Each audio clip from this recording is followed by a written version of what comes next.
IAS मार्गदर्शक channel पर आप सभी लोगों का मैं स्वागत करता हूं। और आज जिस विषय पर हम लोग चर्चा करने वाले हैं वो भारतीय संविधान की अन्य संविधानों से तुलना पर हम चर्चा करना चाहते हैं।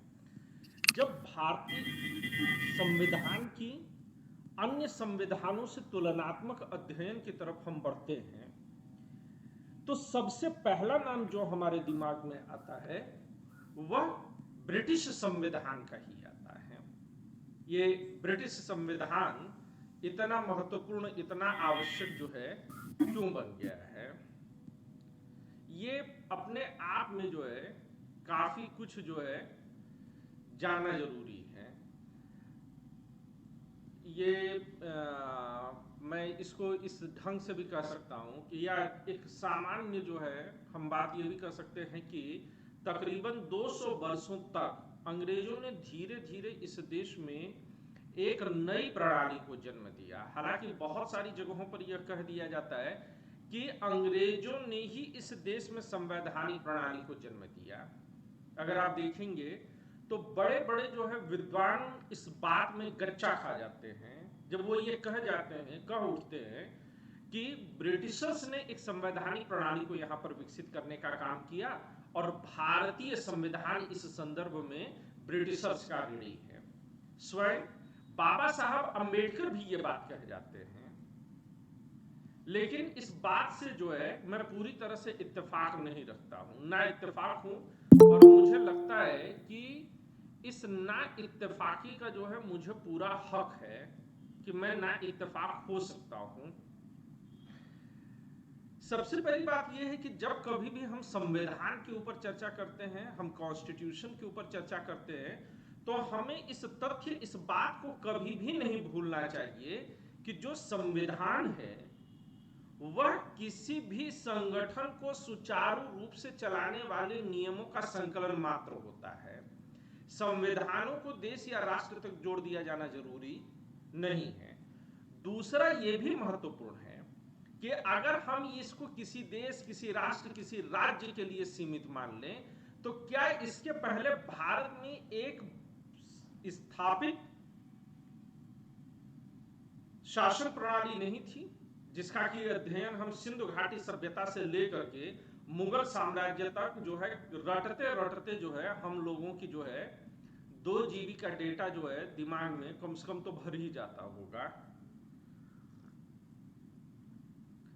लेकिन एक व्यवस्था से एक लंबे समय में हम सींचे गए और जब यह हुआ कि आजादी के बाद हमें अचानक से एक तारीख के बाद एक नई व्यवस्था अडॉप्ट कर लेनी थी, तो हम कौन सी व्यवस्था को अपनाते हैं? यह भी तय थी कि पहले की शासन व्यवस्थाओं में कहने के लिए कुछ जगहों पर आप लोकतंत्र का नाम ले सकते हैं, गणतंत्र का नाम ले सकते हैं। चाहे आप सिंधु घाटी सभ्यता में कुछ हद तक उम्मीद लगाते हैं, हालांकि जानकारी नहीं है पूरी तरीके से, या फिर जो है आप 6ठी शताब्दी ईसा पूर्व में कई गणराज्यों का, वैशाली आदि का जो है आप उल्लेख करते हैं, मल्ल का भी करते हैं, वैशाली भी है, लिच्छवी भी है, कोलीय भी है, तो बहुत सारे हैं। लेकिन जब इन गणराज्यों का जो है अध्ययन करते हैं तो हम ये पाते हैं कि ये गणराज्य लोकतंत्र में नहीं थे, यह गणराज्य पूरी तरह से कुलीन तंत्र में थे।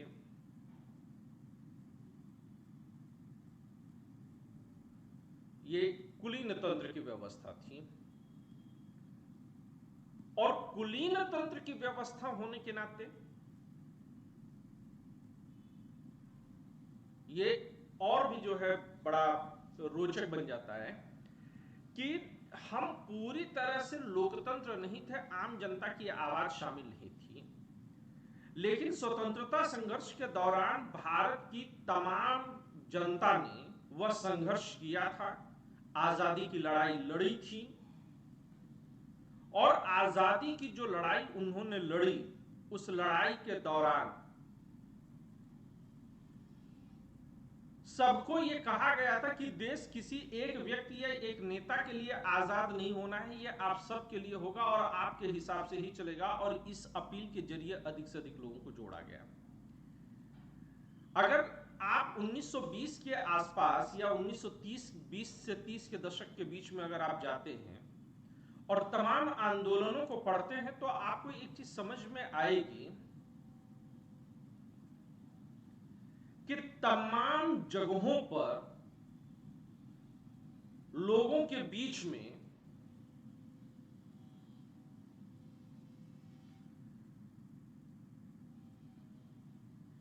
ये अवधारणा जन्म ले ली थी।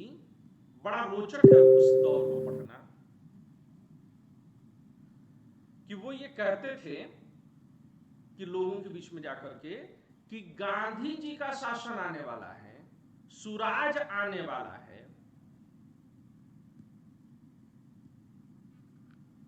तो गांधी जी का शासन और सुराज के शासन की जो कल्पना आम आदमी के मन में बसी थी, वह इसी आधार पर बसी थी कि हम लोकतंत्र में जा रहे हैं। उसमें यह कहा जाता था कि अब राजा की मर्जी नहीं चलेगी। लोग समझाते थे, वो ये कहते थे कि राजा की मर्जी से ज्यादा है, अब हमारी मर्जी चलेगी, अब जनता ही राजा होगा। लोग गांधी जी को अपने नेता, अपने लीडर के तौर पर, अपने राजा के तौर पर देखते थे।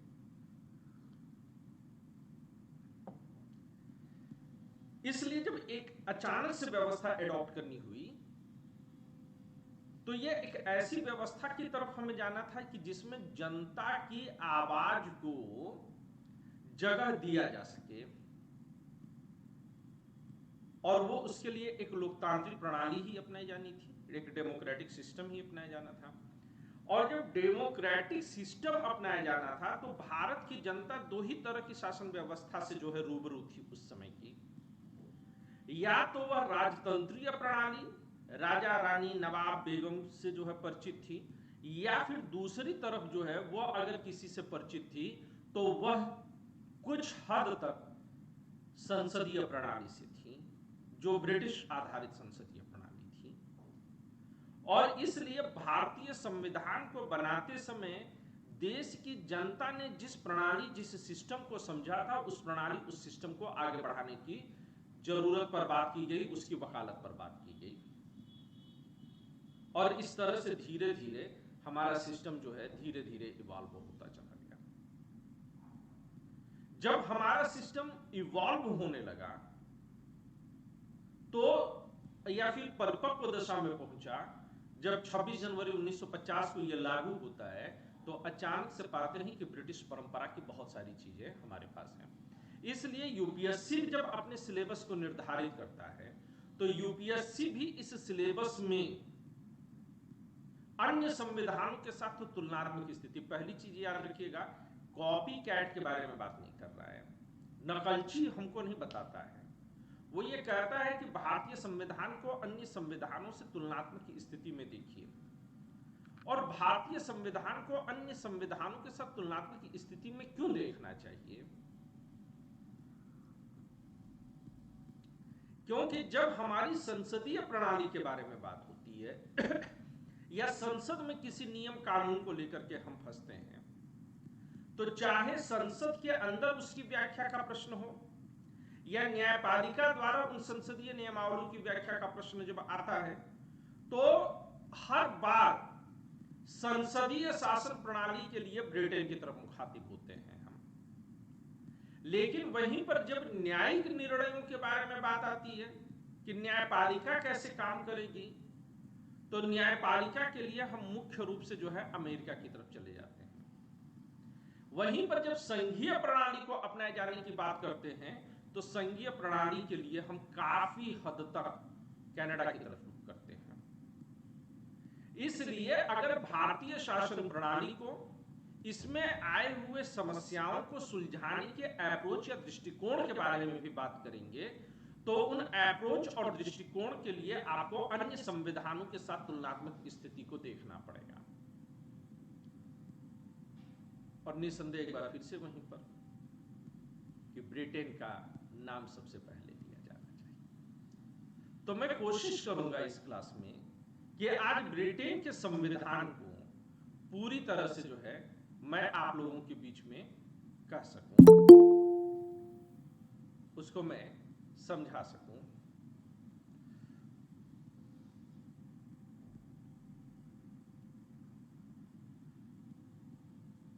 और मुझे लगता है कि आप भी इसे पूरे मन से, मनोयोग से समझने की कोशिश करेंगे। जहां कहीं पर भी आपको दिक्कत महसूस हो, आप मुझसे प्रश्न करते रहिएगा, मैं आपको जवाब देने की कोशिश करूंगा। तो आइए मैं सीधे जो है वर्ड कॉपी के जरिए लेकर के चलूंगा। ये क्लास जो है बाद में मैं YouTube पर भी फ्री ऑफ कॉस्ट डालूंगा, पर एक इस अपील के साथ भी मैं चर्चा कर रहा हूं कि लंबे समय से मैंने ये महसूस किया है कि कोचिंग इंस्टीट्यूट्स जो हैं वह बाजारीकरण के दौर में मूर्ख बना रही हैं, चाहे कोई भी कोचिंग इंस्टीट्यूट क्यों ना हो। और ऐसे दौर में, क्योंकि पिछला भी अगर आप प्रीलिम्स का पेपर देखिए तो लगातार पिछले 2-3 सालों में अगर आप देखिएगा तो एक एक क्वेश्चन जो पूछा गया है यूपीएससी में, वो सारे के सारे क्वेश्चन जो है वो आईएएस मार्गदर्शक चैनल पर डिस्कस किए गए हैं। यहां तक कि मेंस के पेपर में भी अगर आप देखिए तो अराउंड 80% क्वेश्चन, यहां तक कि इकोनॉमी के लिए भी मैं ये सजेस्ट करूंगा कि खाद्य प्रसंस्करण या कृषि वगैरह के जो प्रश्न किए गए हैं वो सारे के सारे प्रश्न जो है आईएएस मार्गदर्शक चैनल पर इकोनॉमी की योग्यता मैम की क्लास में पढ़ाए गए हैं। तो आईएएस मार्गदर्शक चैनल को अब एक प्रॉपर कोचिंग इंस्टीट्यूट के रूप में गढ़ने की मेरी कोशिश है। आशा है कि आप लोग का भी सहयोग इस दिशा में मिलेगा। ये पूरी क्लासेस फ्री रहेंगी, लेकिन जब इनके बाद मेरी प्लानिंग जो है पहले एथिक्स पर काम करने की है। तो मैं वहां से जो है आप लोगों की क्लासेस जो है शुरू करूंगा। आइए मैं क्लास को लेता हूं।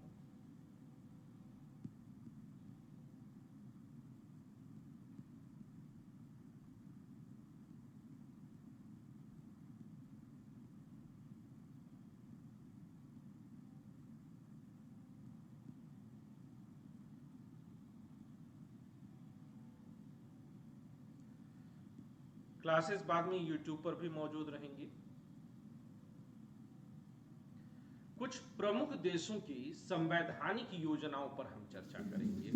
बाकी पूरी पॉलिटी चूंकि मैंने YouTube पर डिस्कस कर रखी है, उसे आप अभी भी देख सकते हैं। बीच में जो भी आवश्यक पॉइंट लगेगा पॉलिटी में डिस्कस करता रहूंगा। आज सबसे पहले हम लोग ब्रिटिश संवैधानिक योजना, ब्रिटिश कॉन्स्टिट्यूशनल स्कीम के बारे में बात करेंगे। ये चर्चा मैं पहले भी कर चुका हूं कि भारतीय संविधान पर सबसे अधिक अगर किसी का असर है तो बिना किसी शक, बिना किसी संदेह के यह भारतीय संविधान पर ब्रिटिश राजनीतिक प्रणाली का असर है। और कारण वही रहा है कि लंबे समय तक ब्रिटिश के अधीन रहे। हमारे स्वाधीनता संघर्ष के नेताओं को ब्रिटिश राजनीतिक प्रणाली के लक्षणों से परिचित होने का पर्याप्त अवसर मिला, क्योंकि ज्यादातर लोग अपनी पढ़ाई के लिए जो है ब्रिटेन ही गए, चाहे गांधी हों या फिर अंबेडकर हों या अन्य बड़े नामों को भी आप ले लीजिए, तो ब्रिटेन के वो ज्यादा करीब रहे। नेहरू की भी पढ़ाई जो है कई देशों में हुई थी, लेकिन ब्रिटिश संविधान, और चूंकि ब्रिटिश संविधान संसदीय लोकतंत्र, हाँ जी कुछ बोलना चाहते हैं अजय? अजय माइक्रोफोन ऑफ करिए। तो ब्रिटिश संविधान जो है वह काफी लंबे समय तक, अगर कहा जाए या थोड़ा घुमा करके कहें, वो थोड़ा डिस्टर्बेंस हुआ, कि दुनिया का सबसे प्राचीन लोकतंत्र था। तो जो भी देश लोकतंत्र बनने की कोशिश करते वो एक नजर जो है ब्रिटिश संविधान पर जरूर डाल लेते थे। तो कहीं ना कहीं, चाहे चेतन मन में कहें और चाहे अब अचेतन मन में कहें, कॉन्शियस माइंड या सब कॉन्शियस माइंड के रूप में वह ब्रिटिश संविधान का असर उनके ऊपर बना रहा और भारतीयों पर ज्यादा बना। अगर ब्रिटिश राजनीतिक प्रणाली को समझने की कोशिश करें तो इसकी प्रमुख विशिष्टताओं पर आइए चर्चा करते हैं। पहला, ब्रिटिश शासन प्रणाली जो है वह संवैधानिक राजतंत्र पर आधारित है। संवैधानिक राजतंत्र कहे जाने का मतलब क्या हुआ कि राजतंत्र जो है, एक राजतंत्र तो वह होता है कि जिसमें एक घमंडी रानी आएगी और आपसे कहेगी कि मेरा वचन ही है शासन, तो वह संवैधानिक वह राजतंत्र अभी भी है, लेकिन उस राजतंत्र की विशिष्टता यह होगी कि वह राजतंत्र तानाशाही प्रकृति का या फांसीवादी प्रकृति का होगा और जो अपने मन के हिसाब से चीजें चलाने की कोशिश करेगा। उस तानाशाही प्रकृति की विशिष्टता होती है कि वह मन की बातों पर चलता है। इसके विपरीत अगर हम बात करें संवैधानिक राजतंत्र की, तो संवैधानिक राजतंत्र में यह अनिवार्य और आवश्यक रूप से होगा कि इसमें राजा तो होगा, यानी कि मुखिया राजा है,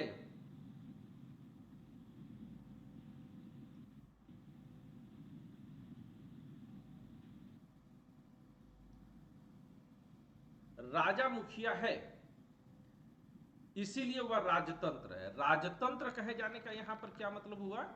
राजतंत्र कहे जाने का मतलब हुआ कि राजा मुखिया है, कि राजा मुखिया है या राजा ही प्रधान है।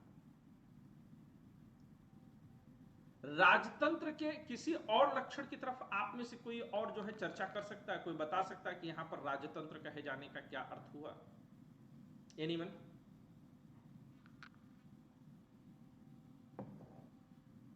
मुझे खुशी होगी अगर आप में से कोई भी जवाब दे सकता है तो। या वेरी वैलिड पॉइंट अपन्ना। राजतंत्र जो होता है यह वंशानुगत होता है। वंशानुगत कहने का मतलब क्या हुआ? वंशानुगत कहने का मतलब हुआ या तो रक्त संबंध पर आधारित होगा या फिर रक्त संबंध के साथ साथ हम कहें तो विवाह आदि पर भी आधारित हो सकता है। या तो रक्त संबंध पर आधारित है या फिर विवाह आदि के आधार पर सत्ता या शक्ति जो होती है वह एक जगह से दूसरी जगह पर ट्रांसफर होती है। यह जो राजतंत्र होता है, इस राजतंत्र की एक अन्य विशिष्टता होती है कि यह शक्ति के आधार पर या लोकप्रियता के आधार पर वैधता नहीं पाती है, यह शक्ति के आधार पर वैधता पाती है। यानी कि कोई आपसे ज्यादा शक्तिशाली मिल गया तो वह आपको आपके पद से हटा सकता है। लोकतंत्र में ऐसा नहीं होता है। लोकतंत्र में शक्ति आधार नहीं होती है, लोकतंत्र में वैधता का आधार लोकप्रियता होती है, लेकिन राजतंत्र में यह शक्ति होती है।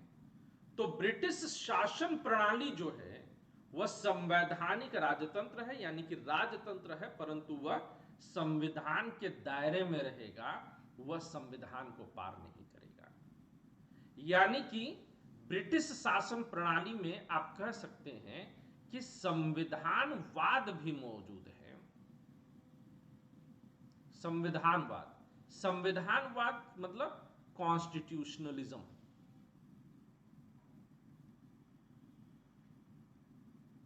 अगर कॉन्स्टिट्यूशनलिज्म समझ में ना आवे या कोई दिक्कत हो तो आईएएस मार्गदर्शक चैनल पर पॉलिटी, इंडियन पॉलिटी का जो प्लेलिस्ट है उसमें आप जा करके पहला और दूसरा वीडियो देखिए, तो ये आपको विद कार्टून्स और पिक्चर्स काफी कायदे से जो है डिटेल में जो है एक्सप्लेन किया गया है।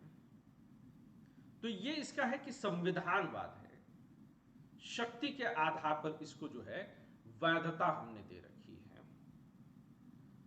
आइए अन्य विशिष्टताओं पर चर्चा करें। पहली विशिष्टता क्लियर है सबको। सन 1988 से पहले, ये 1988 नहीं, 1688, सन 1688 से पहले वहां पर राजतंत्र चल रहा था, किंतु 1688 में हुई गौरवमयी क्रांति, ग्लोरियस रिवॉल्यूशन के द्वारा, ग्लोरियस रेवोल्यूशन के द्वारा संवैधानिक राजतंत्र की स्थापना कर दी गई।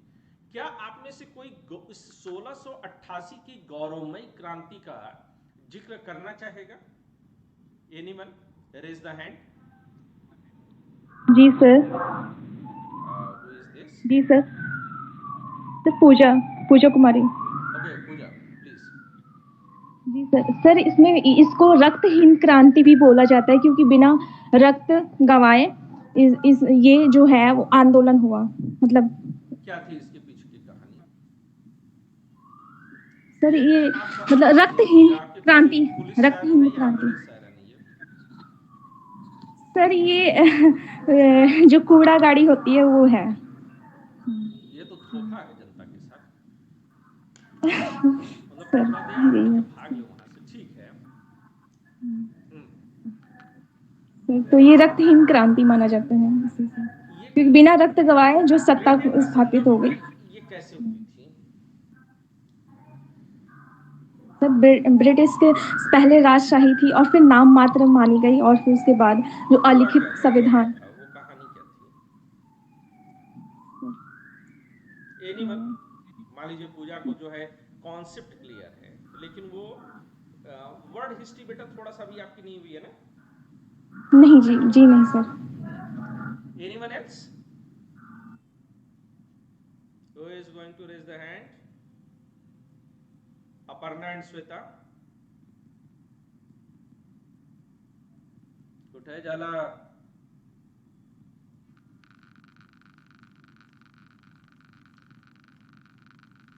हुआ क्या था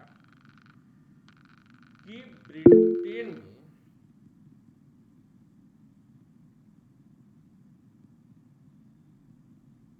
सोलह के आसपास जब वहां का राजा बना, तो वह राजा जो है जनता के अधिकारों का हनन करने लगा था, और फ्रांस की सहायता से वह जो है वहां पर कैथोलिक वर्ग के लोगों को जो है ज्यादा से ज्यादा तवज्जो देने लगा, जबकि ब्रिटेन का जो सामाजिक ढांचा था, धार्मिक साथ, तो वह जो है इसको स्वीकार करने के लिए तैयार नहीं था, और जो लोग राजा का विरोध कर रहे थे उनको जबरन उनके पद से हटा दिया गया था, और ना सिर्फ उनको जबरन उनके पद से हटा दिया गया, बल्कि ये भी हुआ कि धीरे धीरे जब जनता विद्रोह करने लगी, तो इसी राजा रानी के बेटे को, बेटी जो थी मैरी, वह उस समय बाहर कहीं ब्याही गई थी। कहां पर ब्याही गई थी? आसपास का कोई देश था ना, मुझे याद नहीं आ रहा देश का नाम, डच। तो वहां पर वो ब्याही गई थी, और वहां से जो है वो लोग जो है जनता उनको आमंत्रित करती है। जब वह राजकुमारी अपने जो है पति के साथ ब्रिटेन में प्रवेश करती है, तो जनता उसका खुल करके स्वागत करती है, और राजा जो है वह गद्दी छोड़ करके भाग जाता है, सरेंडर कर देता है। तो जब, और यहीं पर जो है चूंकि जनता का आमंत्रण था, तो मेरी सेकेंड और उनके जो हस्बैंड थे, उन दोनों को जो है वहां पर लाकर के गद्दी पर बैठाया गया। तो यानी कि गद्दी पर बैठाने वाले जो है वह जनता हुई। जनता अब यहां पर किंग मेकर बन गई थी, और मैरी और उनके हस्बैंड ने जब वहाँ की जो है गद्दी संभाली, और गद्दी वस्तुतः मैरी ने संभाली थी, तो मैरी ने जो है वह जनता के अनुरूप शासन की बात कही कि जनता जैसी चाहेगी वैसा वो शासन करेंगे, और इस तरह से वहाँ पर राजतंत्र तो बना रहा मुखिया के तौर पर, लेकिन वास्तविक शक्ति ट्रांसफर हो गई जनता के पास, और जनता के नाम पर वह जनता के प्रतिनिधियों के पास चली गई। ठीक है। मुझे लगता है कि कक्षा 9-10 में किसी एक एनसीईआरटी में इसका बड़ा विस्तार पूर्वक चर्चा किया गया है। मैं काफी लंबे समय से मैंने देखा नहीं, तो मुझे नाम वगैरह जो है मिस कर रहे हैं। नहीं सर, ये 12th की बुक में है, विश्व इतिहास में। हाँ, मतलब जहां पर भी हो पढ़ाना है आप लोग का काम है, मुझे क्या है, ठीक है ना, मुझे तो वैसे भी हिस्ट्री नहीं आती। ठीक। सन 1688 से पहले इसी बात को दोहरा रहे हैं कि राजतंत्र था, किंतु 1688 में हुई गौरवमयी क्रांति, ग्लोरियस रेवोल्यूशन के द्वारा संवैधानिक राजतंत्र की स्थापना की गई। इसका मतलब यह है कि आजकल अगर हम उठा करके देखें तो ब्रिटेन में राजा के पास नाम मात्र की शक्ति है, या ठीक वैसी ही है जैसे कि भारत में भारतीय राष्ट्रपति को जो है गोल्डन स्टाम्प बोला जाता है, सोने की मुहर बोली जाती है, जबकि वास्तविक शक्तियां जो हैं वह संविधान के अंतर्गत काम करने वाली संस्थाओं जैसे कि संसद के पास है, जबकि ब्रिटिश व्यवस्था में अभी भी राजतंत्र और कुलीन तंत्र के कुछ लक्षण बचे हुए हैं। तो वास्तविक शक्तियां तो अब संसद के पास चली गई हैं, लेकिन इसके बावजूद भी ब्रिटिश शासन व्यवस्था में राजतंत्र और कुलीन तंत्र के लक्षण बचे हुए हैं। कुलीन तंत्र क्या होता है, आप में से कोई मुझे बताएगा? कोई मेरी मदद करेगा इस संदर्भ में? सर, जब कुछ लोगों द्वारा शासन किया जाता है, कुछ तो उसे जो है हम अल्पतंत्र भी अभिजात वर्ग द्वारा, जो बुर्जुआ वर्ग द्वारा शासन किया जाता है, जो समाज के अगड़े रहते हैं, जो संपन्न रहते हैं, उनके द्वारा शासन। बुर्जुआ वर्ग जो है, ये शब्द बचना चाहिए। बुर्जुआ वर्ग वस्तुतः जो है वह मध्यम वर्ग के लिए प्रयुक्त हुआ है। ये राजशाही जो राजा, मतलब पुराने से जो राजा थे उन्हीं का जो है वही मेन। अपर्णा ने सही शब्द का प्रयोग किया, अभिजात्य वर्ग, जात्य वर्ग, चाहे पैसे के आधार पर, चाहे तो रक्त संबंध के आधार पर, यानी कि वंशवाद के आधार पर कुछ विशिष्ट लोग हों। जैसे कि शुरू में अपर्णा ने जब लाइन इस्तेमाल की तो क्या शब्द इस्तेमाल किया था कि कुछ लोगों के द्वारा शासन, तो कुछ लोगों के द्वारा शासन तो अल्पतंत्र भी है। हालांकि कुलीन तंत्र भी अल्पतंत्र का ही एक रूप है, लेकिन यहां पर अंतर क्या आ जाती है कि अल्पतंत्र को हम क्या बोलते हैं, अगर मैं यहां पर लिखूं आपके लिए, तो अगर मैं इस शब्द को लिखूं अल्पतंत्र को ओलिगैर्की बोलते हैं, है ना। और कुलीन तंत्र को क्या बोलेंगे हम? कुलीन तंत्र के लिए यहां पर एरिस्टोक्रेसी शब्द इस्तेमाल किया गया है। ओलिगैर्की के बारे में अगर हम बात करें तो ये किसी भी आधार पर हो सकता है, जैसे कि मिलिट्री के कुछ लोग शासन संभाल लें तो भी अल्पतंत्र है। पहले जब राजा लोग शासन करते थे तो भी अल्पतंत्र था। जब केवल पैसे वाले शासन में जो है कंट्रोल करते हैं तो भी ओलिगैर्की। तो ओलिगैर्की के कई आधार हैं, जिनमें से कि एक विशिष्ट आधार कुलीन तंत्र है। और कुलीन तंत्र का मतलब होता है कि खानदान विशेष के लोग ही,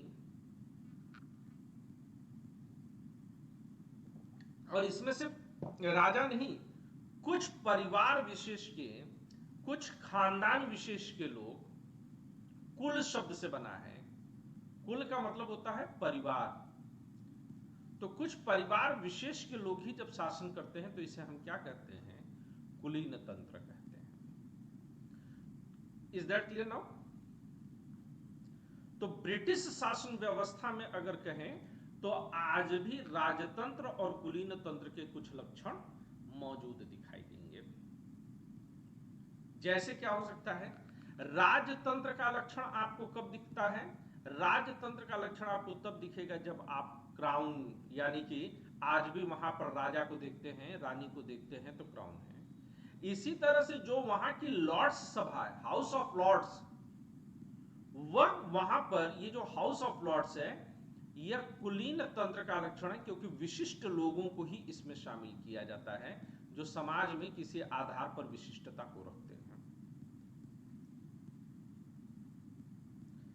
ब्रिटेन का लोकतंत्र कहने की आवश्यकता नहीं है कि संसदीय प्रणाली पर आधारित है, और जिसका अर्थ है कि कार्यपालिका का गठन विधायिका अर्थात ब्रिटिश संसद के सदस्यों में से ही होता है।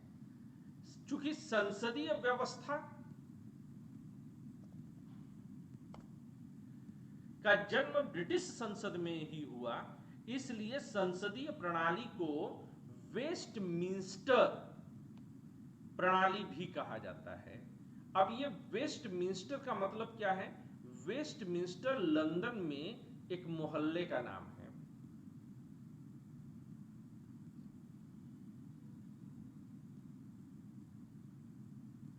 तो जो मोहल्ला है उसका नाम है वेस्टमिंस्टर, और ये वहां पर चूंकि इनका संसद भवन स्थापित है, बहुत खूबसूरत सा है, बिल्कुल टेम्स नदी इसके बगल से गुजरती है। मैं उम्मीद करता हूं कि जल्दी ही आप लोग जो है घूम करके आइए, बहुत खूबसूरत सी बिल्डिंग है। तो वो जो है भवन स्थापित है। ये अगर देखिए तो ये जो बिल्डिंग का हिस्सा आपको दिखाई दे रहा है, ये क्लियर कट दिख रहा है आप लोगों को? ये जो मैं जिस पर उंगली रख रहा हूँ, ये जो झंडा बना हुआ है, ये पूरी की पूरी बिल्डिंग इस घड़ी से लेकर के इस झंडे तक के बीच में, और ये सीधे टेम्स रिवर बह रही है। यही ब्रिटिश पार्लियामेंट है।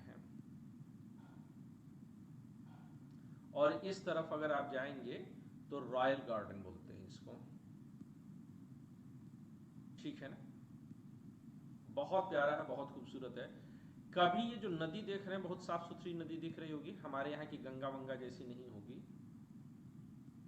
तो ये नदी जो है किसी जमाने में बहुत गंदी थी, मछलियां तक मर जाती थी इसमें, लेकिन फिर ब्रिटेन के लोगों ने इसकी सफाई का जिम्मा लिया, और ये आज इतनी साफ है कि अगर यहाँ किनारे खड़े हो जाइए तो नीचे के पत्थर तक इसमें जो पड़े हुए हैं वो दिखाई देते हैं।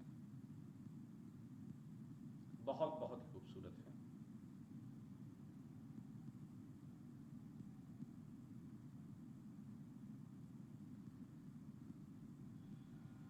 अगर आप देखिए तो ये उनका हाउस ऑफ कॉमन्स है, काफी हद तक आपके संसद जैसी है।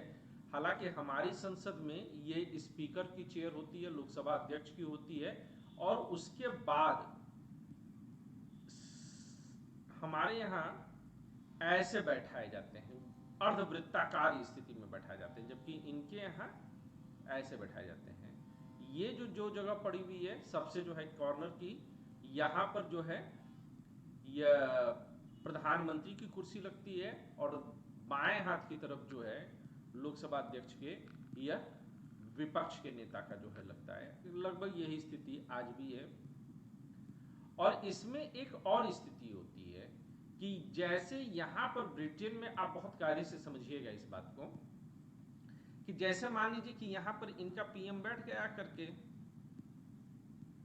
तो पीएम के बाद ये अन्य जो है मंत्री बैठेंगे, मिनिस्टर 1, मिनिस्टर 2, मिनिस्टर 3, ऐसे बैठेंगे। भारत में भी ये होता है। अगर देखिए तो प्राइम मिनिस्टर के ठीक अपोजिट डायरेक्शन में लीडर ऑफ अपोजिशन यानी कि विपक्ष का नेता बैठता है। यह भी भारत में आज भी होता है। लेकिन ये जो मिनिस्टर 1 है, इसके अपोजिट साइड में यहां पर कौन बैठेगा? तो यहां पर जो है लीडर ऑफ ये मिनिस्टर के, तो यहां पर एक शैडो मिनिस्टर बैठाया जाता है। शैडो मिनिस्टर शब्द होता है। शैडो मिनिस्टर कहने का मतलब क्या होता है? छाया मंत्री। यानी कि विपक्ष अपने बीच में से, जैसे कि मान लीजिए कि ये गृह मंत्री हैं, तो यहां पर शैडो गृह मंत्री एक रहेगा। हालांकि इसके पास काम सिर्फ ये रहता है कि इनके जरिए ये जो विभाग है, इस विभाग पर ये पूरी तरह से नजर रखते हैं। इसी तरह से यहां पर भी ये इधर कोई शैडो मिनिस्टर 2 रहेगा, इसकी तरफ शैडो मिनिस्टर 3 रहेगा, और ये सभी शैडो मिनिस्टर अपने अपोजिट जो मिनिस्टर है उसके विभाग की पूरी जानकारी जुटाते हैं, उसकी आलोचना करते हैं, क्रिटिसाइज करते हैं और खूब कायदे से करते हैं। बदले में ये लोग इनको जो है देशद्रोही नहीं बोलते हैं, गाली नहीं देते हैं, ऐसा कुछ नहीं करते हैं। ये सम्मान का पात्र होते हैं, विपक्ष की आलोचना सम्मान पाती है। इसके साथ ही क्यों? क्योंकि इसी को संवैधानिक नैतिकता कहते हैं। ब्रिटेन में है,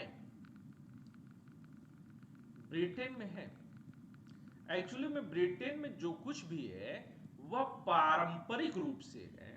ब्रिटेन में जो कुछ भी है वह पारंपरिक है, परंपरागत रूप से आई है, इसलिए वहां पर रहता है।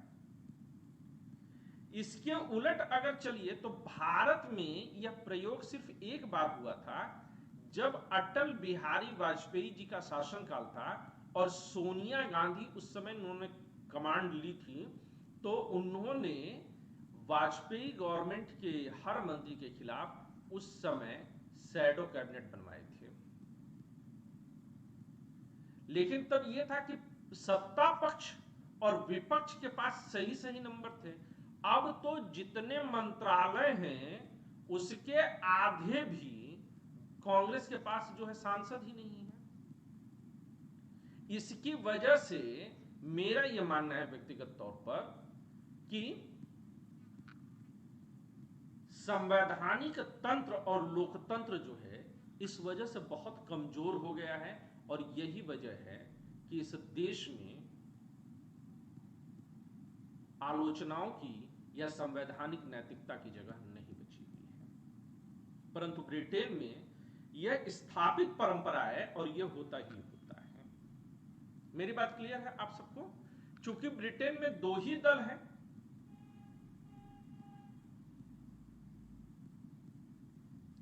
चूंकि ब्रिटेन में 2 ही दल हैं, इसलिए ब्रिटेन में ऐसा करना संभव है कि वहां पर जो है दूसरा दल जो है वो निसंदेह जो है पर्याप्त सीटें पा जाता है।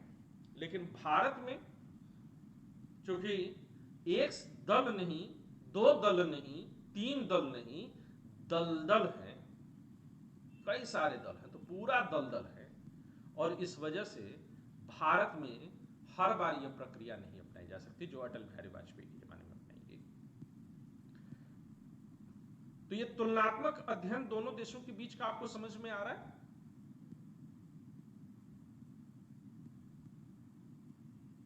किसी को दिक्कत तो नहीं हो रही है? If all is clear. Britain का संविधान अलिखित संविधान है। इसका अर्थ यह है कि यहां औपचारिक रूप से गठित किसी विधानसभा ने, किसी संविधान सभा ने और अलिखित संविधान है, यानी कि लिख करके एक किताब की शक्ल नहीं दी गई है। तो यहां की संविधान सभा ने कोई ऐसा दस्तावेज नहीं तैयार किया जैसे कि भारत के संविधान ने किया है।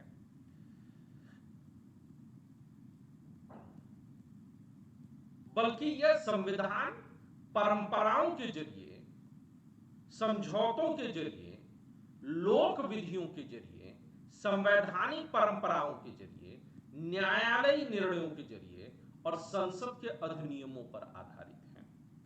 अब कानून को आप कई रूप में, जो विधि होती है उस विधि को आप कई रूपों में विभाजित कर सकते हैं। विधि या कानून कई रूपों में विभाजित किए जा सकते हैं। The law can be divided in many blocks. एक को आप कहिए लोक विधि,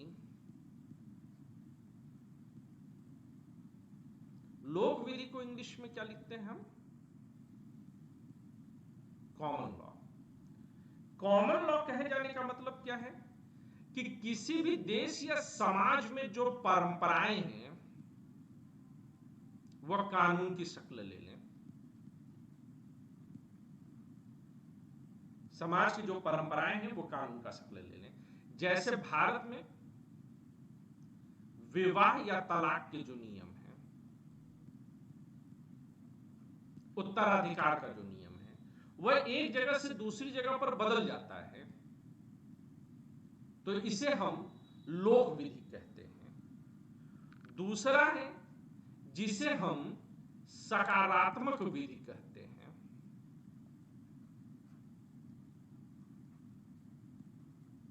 जिसे हम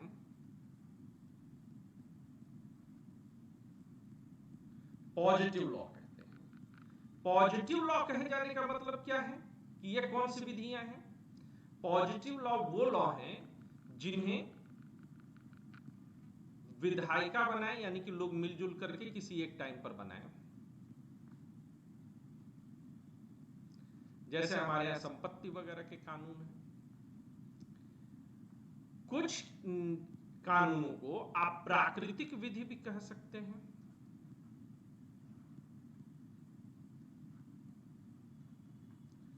नेचुरल लॉ,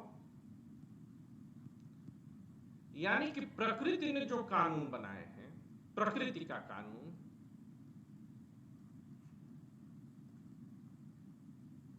प्रकृति के कानून कौन कौन से हैं?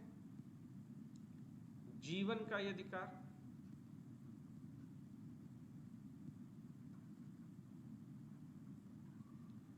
भोजन का अधिकार,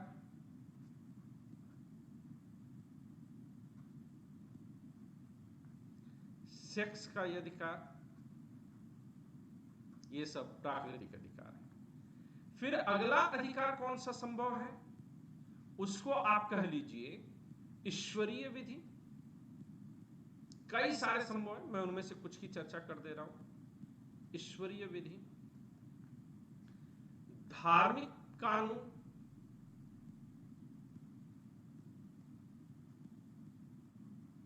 जो धर्म ग्रंथों से मिलते हैं। जैसे भारत में ही आप कह लीजिए कि विवाह तलाक के कानून जो है, चूंकि हमारे देश में विवाह तलाक के जो कानून चलते हैं वो ज्यादातर इन्हीं आधारों पर चलते हैं, तो इधर भी हम लिख सकते हैं। लोक विधियों में हम कुछ अन्य बातों का भी जिक्र कर सकते थे, अगर लोक विधियों को हमें, हालांकि ये लोक विधि में भी आएगा और ईश्वरीय विधि में आएगा, क्योंकि ऐसे ही होना चाहिए। लेकिन एक समाज से दूसरे समाज में यह बदलता है।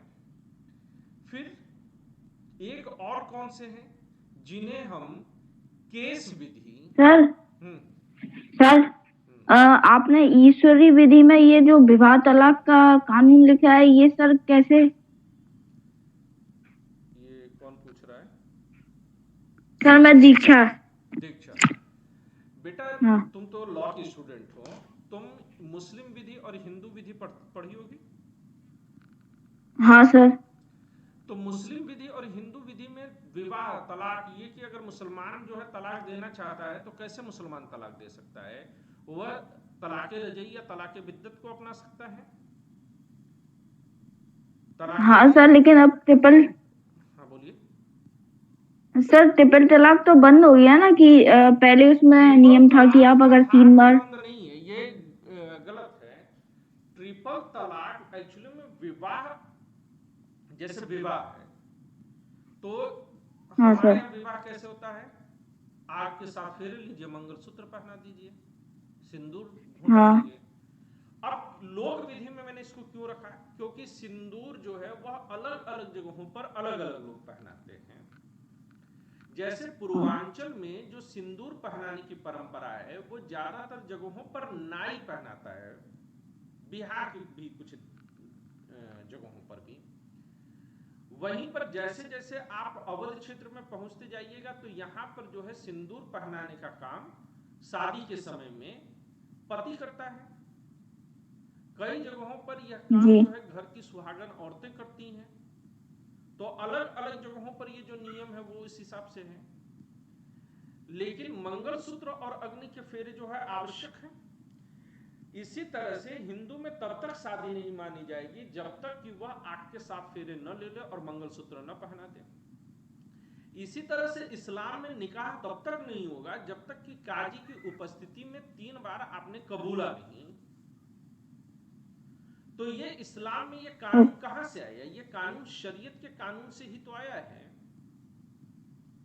हाँ सर, समझ गए। Got it? हाँ हाँ सर। इसी तरह से केस विधि किसे कहते हैं? केस विधि कहने का मतलब है न्यायिक निर्णय। इसे जज विधि भी कहते हैं, न्यायिक निर्णय भी कहते हैं, यानी कि अदालत के फैसले जब खुद में कानून बन जाए। जैसे कि प्रेस की स्वतंत्रता,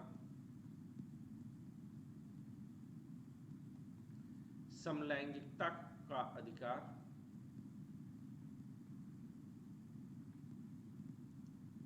377 का हटाया जाना, या फिर आप और किसको ले सकते हैं? एक दो और एग्जाम्पल बोलिए आप लोग।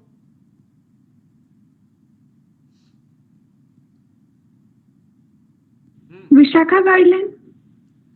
या विशाखा गाइडलाइन, दैट्स, हालांकि विशाखा गाइडलाइन बेटा खत्म हो चुका है, पता है ना अपर्णा?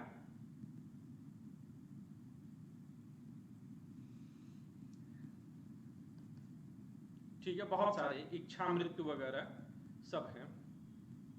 हाँ, अब लॉ बन गया है। ये भी आप लोग को याद रखना चाहिए। काइंडली वॉच IAS मार्गदर्शक। वीडियो देखिएगा आप लोग, वीडियो पड़ी हुई है, रिकॉर्डेड, पूरा डिटेल में बताया हुआ है। विशाखा गाइडलाइन, जहां पर आर्टिकल 15 चर्चा की गई है, आर्टिकल 15 के तुरंत बाद अगर आप देखेंगे तो विशाखा गाइडलाइन, भंवरी देवी की कहानी और फिर संसद में बनाया गया कानून, सब पूरा डिटेल में वहां पर डिस्कस किया गया। 2013 में कानून बना इस पर। डन? तो ये समझ में आ गया कि कानून कितने प्रकार के होते हैं, विधि।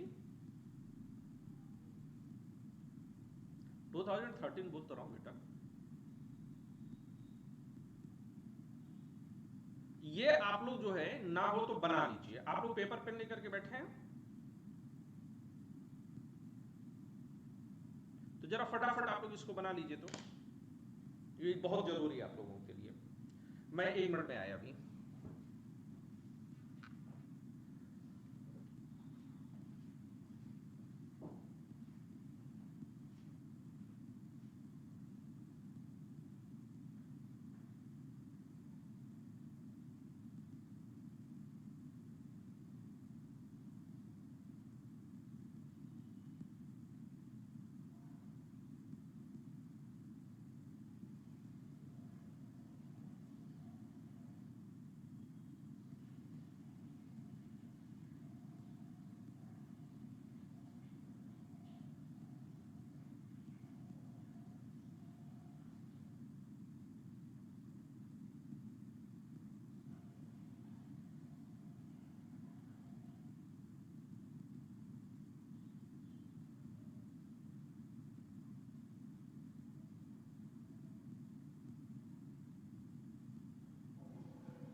हो गया? मैं आगे बढ़ूं?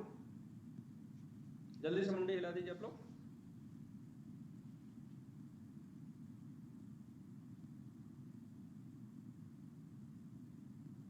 Okay, that's good. तो अब यही कर रहे हैं कि जो वहां का संविधान है, अगर किसी संविधान सभा ने नहीं बनाया तो धीरे धीरे डेवलप हुआ, और जब धीरे धीरे डेवलप हुआ तो उसमें लोक विधियां भी आई, संवैधानिक परंपराएं भी आई, कुछ न्यायिक निर्णय भी आए, तो कुछ संसद के कानून भी आए। अब अगर देखिए लोक विधियां, आप संवैधानिक परंपरा, न्यायिक निर्णय और ये संसद के अधिनियम यानी कि सकारात्मक विधियां सब हैं। ब्रिटेन की संसद के बारे में अगर बात करें तो ब्रिटेन की संसद जो है वो बहुत शक्तिशाली है, और इसका कारण क्या है, ये दुनिया में कोई और संविधान इतना जो है, कोई और संसद इतनी मजबूत नहीं है जो कि ब्रिटेन की संसद को जो ताकत मिलती है। और इसका अगर प्रमुख कारण कहें तो इसका प्रमुख कारण क्या है, इसका जो मेजर रीजन ये है कि ब्रिटेन की संसद अलिखित संविधान को लेकर के चलती है, और जब संविधान अलिखित है तो फिर जनता, लोकतंत्र के कारण जनता के हाथ में है कि वह जनता जो है वह अपने ऊपर किस तरह का शासन चाहती है। और जनता के प्रतिनिधि कहां बैठते हैं, जनता के प्रतिनिधि जो है वो संसद के अंदर बैठते हैं, इसलिए संसद बहुत मजबूत है। और संविधान संसद की शक्तियों पर कोई नियंत्रण नहीं बनाता है।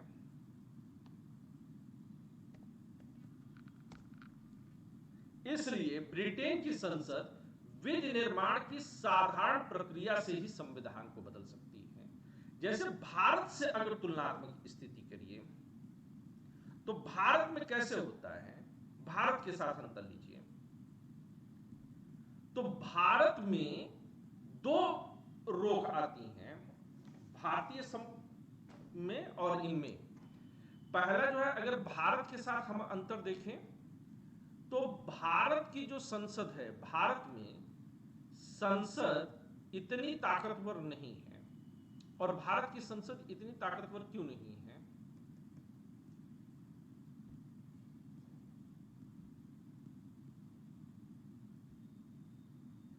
क्योंकि भारतीय संसद की शक्ति पर रोक लगता है। नंबर एक कहां लगता है? नंबर एक लगता है कि न्यायिक समीक्षा पूरी तरह से संभव है।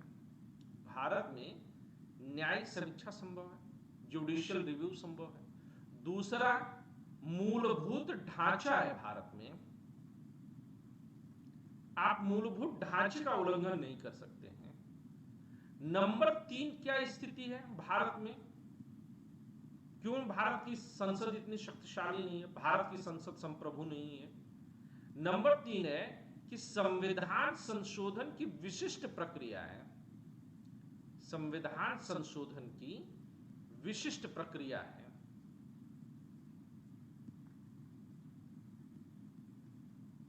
और यह विशिष्ट प्रक्रिया में तीन बातें आ जाती हैं। नंबर एक, साधारण संशोधन हो सकता है साधारण बहुमत से। नंबर दो, विशेष बहुमत से हो सकता है, यह कठिन हो जाता है। और नंबर तीन, कई मामलों में राज्यों की सहमति भी आवश्यक है। तो इसलिए कहा जाता है कि भारत की संसद ब्रिटिश संसद की तरह संप्रभु नहीं है। यह प्रश्न आया हुआ है कि भारत की संसद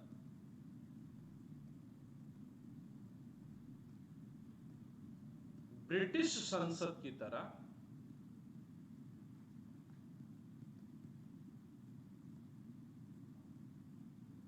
संप्रभु नहीं है, यह प्रश्न आया हुआ है।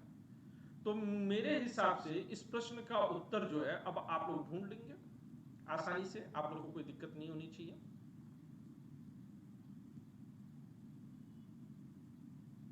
ये फॉल्ट ट्रू,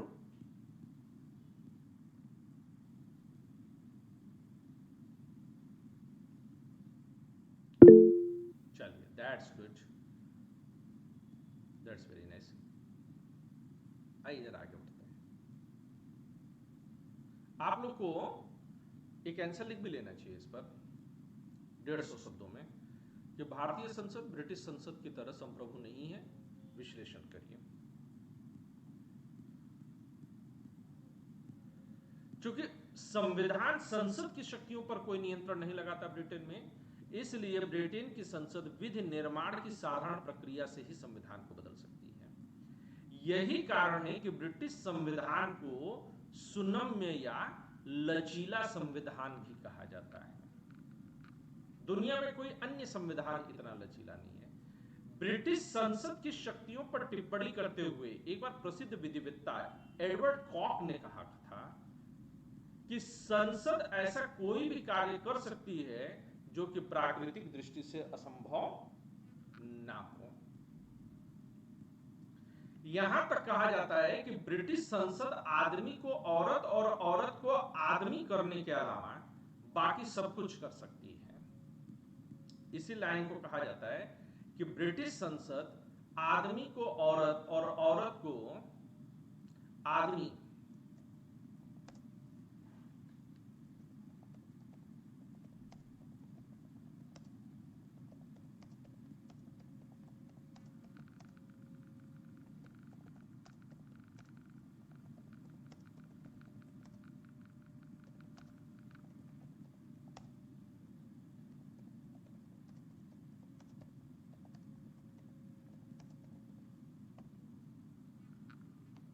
है ना।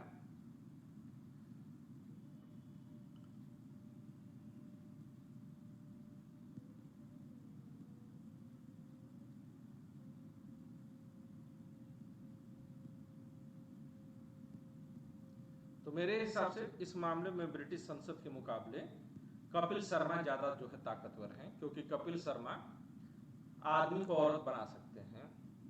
अभी तक औरत को आदमी बनाने वाली प्रक्रिया जन्म नहीं ली है, लेकिन ये कर सकते हैं। ब्रिटिश संविधान के संदर्भ में अगर देखा जाए तो समझौतों की भूमिका, कन्वेंशन की भूमिका, हालांकि ब्रिटिश संविधान की ही नहीं, दुनिया के अगर किसी भी संविधान के संदर्भ में हम कहें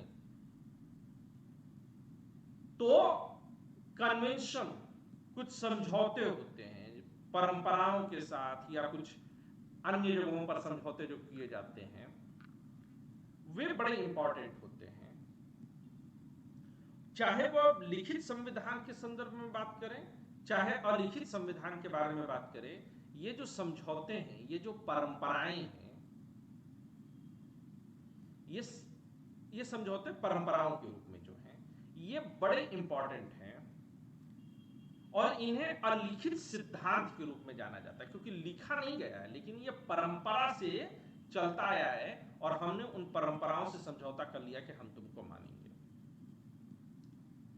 इस तरह से संविधान को संशोधित करने की आवश्यकता नहीं पड़ती है हमें। जैसे कि भारत में शून्यकाल परंपरा है, तो हमें संसदीय नियमावलियों में परिवर्तन करने की आवश्यकता नहीं पड़ी, उसे संशोधित करने की आवश्यकता नहीं पड़ी, बल्कि वो लचीलापन दे देता है व्यवस्था को कि जिसमें संशोधन करने के बजाय हम उसे परंपरा के रूप में पालन कर ले जाते हैं।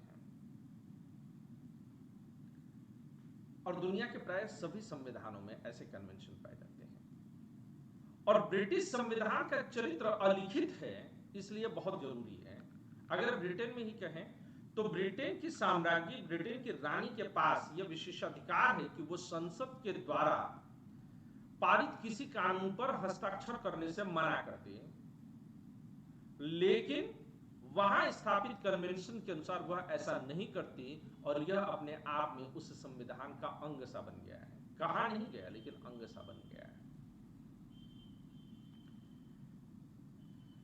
अगर ब्रिटेन की शासन प्रणाली के बारे में बात करें तो ब्रिटेन की शासन प्रणाली पूरी तरह से एकात्मक है, संघात्मक नहीं है।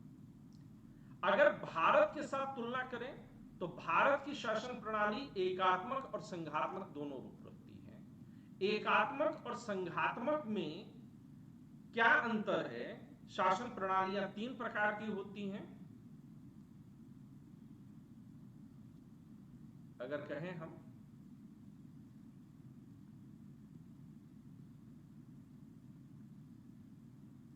शासन प्रणाली या राज्य के 3 प्रकार किए जा सकते हैं। किस तरह से? क्षेत्रीय शक्ति विभाजन के आधार पर।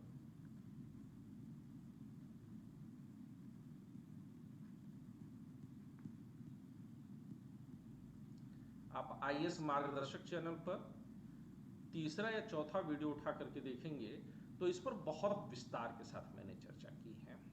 यहां पर भी एक छोटा सा हिंट मैं आपको दे देता हूं। ये 3 प्रकार कौन है? पहला प्रकार जो आपको मिलेगा उसको कहते हैं एकात्मक शासन व्यवस्था, इंग्लिश में यूनिटेरियन कहते हैं। इसमें समस्त शक्ति का स्रोत केंद्र होता है।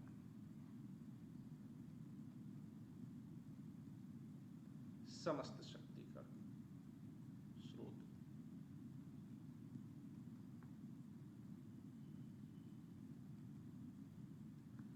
और यह अपनी मर्जी से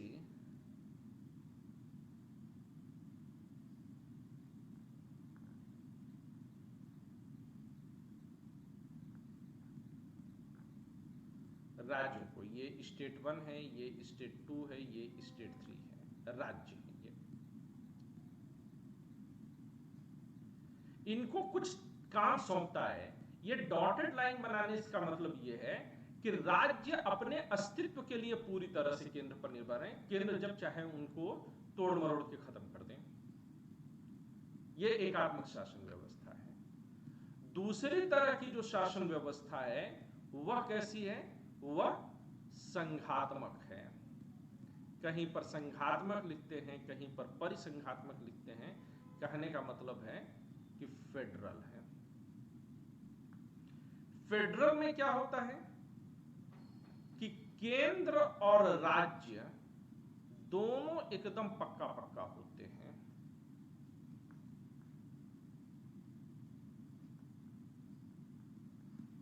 न केंद्र राज्य को तोड़ेगा, न राज्य केंद्र को तोड़ेगा, दोनों के बीच में एक जैसा संबंध बना रहता है।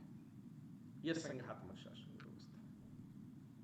और तीसरी जो शासन व्यवस्था है वह सहसंघात्मक है।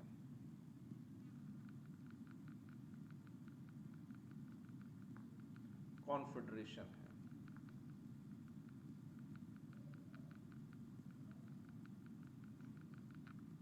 इसमें क्या होता है कि इसमें जो केंद्र है वह कमजोर हो जाता है और राज्य मजबूत हो जाते हैं। स्टेट 1, स्टेट 2 और स्टेट 3, इसमें शक्ति ऐसे ऐसे चलती है, यानी कि दोनों के बीच में एक समझौता होता है, दोनों बराबर के भागीदार हैं, और इसमें ऐसे चलती है। यहां पर राज्य मजबूत होते हैं और केंद्र इनके ऊपर निर्भर करता है। दुनिया में कोई भी देश आज की तारीख में सहसंघात्मक नहीं है। यूनाइटेड स्टेट ऑफ अमेरिका इसका अच्छा उदाहरण है, यूके इसका अच्छा उदाहरण है। हम क्या हैं? हम थोड़े ऐसे भी हैं, हम थोड़े वैसे भी हैं। इंडिया में दोनों का मिला जुला रूप होता है।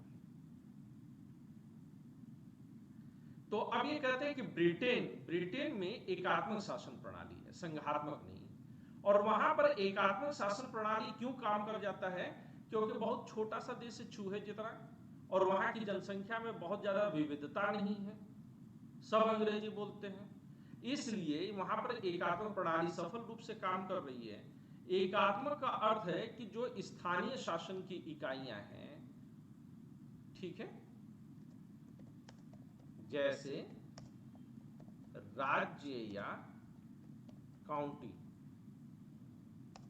या प्रांत। ब्रिटेन में राज्य शब्द का प्रयोग नहीं किया गया है, ब्रिटेन में काउंटी शब्द का प्रयोग किया जाता है। तो अगर आप क्रिकेट में इंटरेस्ट रखते होंगे तो जब वहां क्रिकेट के मैच, घरेलू मैच होते हैं, तो वहां पर काउंटी बोला जाता है कि काउंटी जो है खेल रही है। वहां पर राज्य नहीं बोलते, जैसे हमारे यहाँ रणजी ट्रॉफी में उत्तर प्रदेश, महाराष्ट्र जैसे खेलते हैं। तो कहते हैं कि स्थानीय शासन की इकाइयों को कानून बनाने का स्वतंत्र अधिकार नहीं है। लेकिन भारत के संदर्भ में अगर बात कहिए तो भारत के संदर्भ में राज्यों को कानून बनाने का स्वतंत्र अधिकार है, और कुछ विशिष्ट परिस्थितियों को छोड़ करके संसद भी या केंद्र सरकार उसमें हस्तक्षेप नहीं कर सकता। वहां की जो स्थानीय शासन की इकाइयां जो काउंटी होती हैं, उन्हें ब्रिटिश संसद के द्वारा निर्मित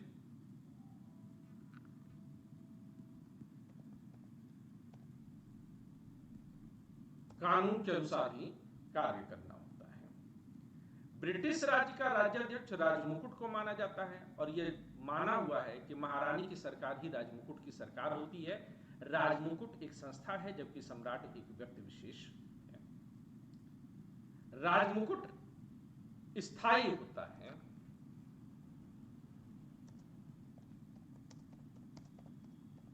जबकि सम्राट या साम्राज्ञी आते जाते रहते हैं, वो अस्थायी होते हैं। एक मर गया दूसरा हो गया। और ये बड़ा रोचक तथ्य है कि लोकतंत्र का सबसे पुराना जनादेश होने के बावजूद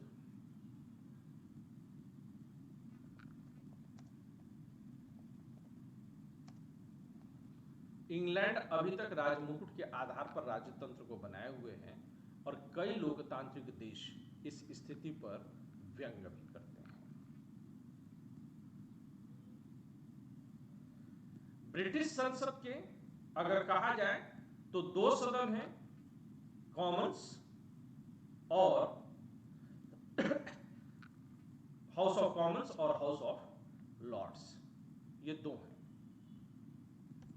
मेरा सौभाग्य है कि मैं दोनों में हो चुका हूं, दोनों में घूम चुका हूं।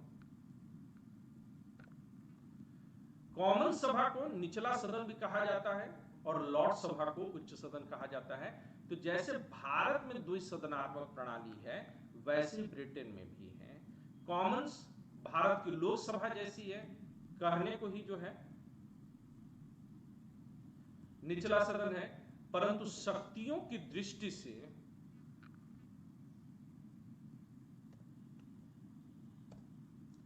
यह लॉर्ड्स सभा से बहुत आगे है। यह सदन इंग्लैंड के संबंध में सिद्धांत रूप से ऐसा सब कुछ कर सकता है जो प्राकृतिक दृष्टि से असंभव न हो।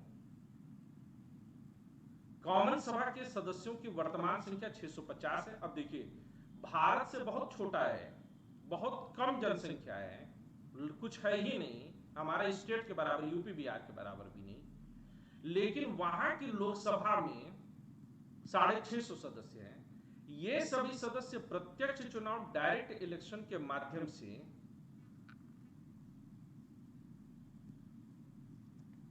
होता है।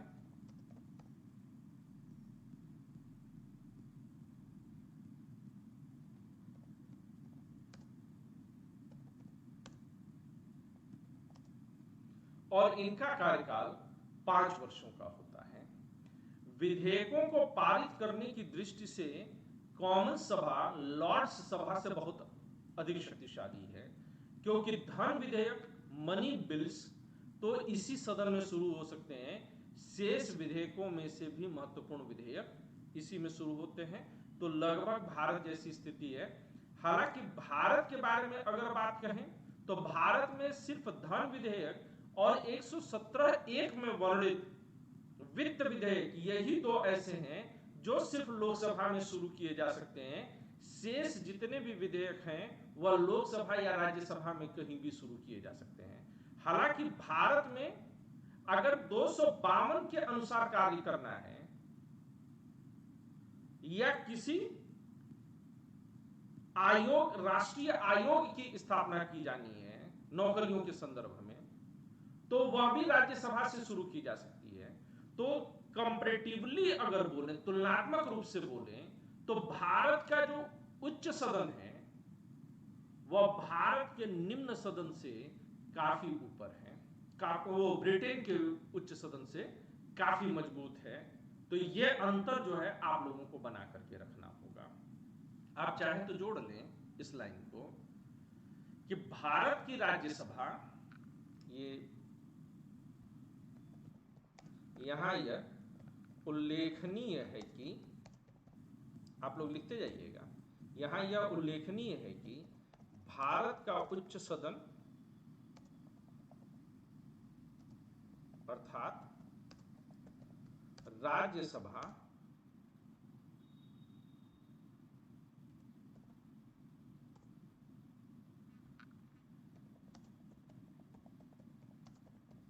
इस संदर्भ में ब्रिटिश उच्च सदन से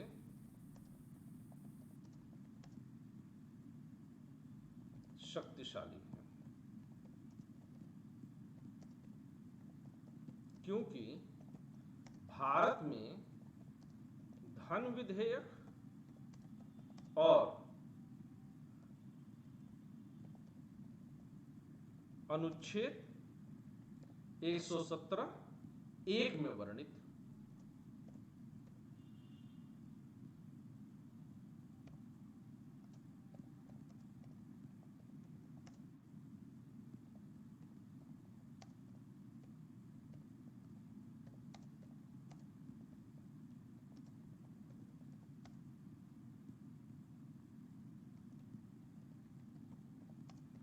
किसी भी सदन में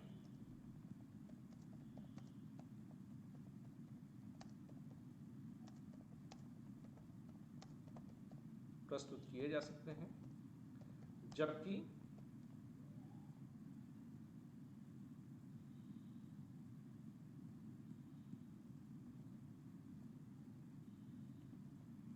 अनुच्छेद 252 के संदर्भ में या लोक नियोजन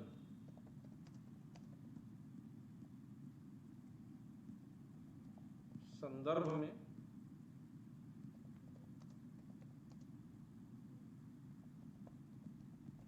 या थैंक यू बेटा, किसी राष्ट्रीय आयोग की स्थापना, ये वस्तुतः मेरे दिमाग में चढ़ नहीं रहा था, ठीक है ना। पर एक चीज याद रखिएगा कि कभी कोई अनुच्छेद वगैरह भूल भी जाए तो आप लोग ये ट्रिक मेरा वाला अपना सकते हैं कि आप अनुच्छेद का जिक्र मत करिए, अनुच्छेद याद हो तो आप ये भी कर सकते हैं।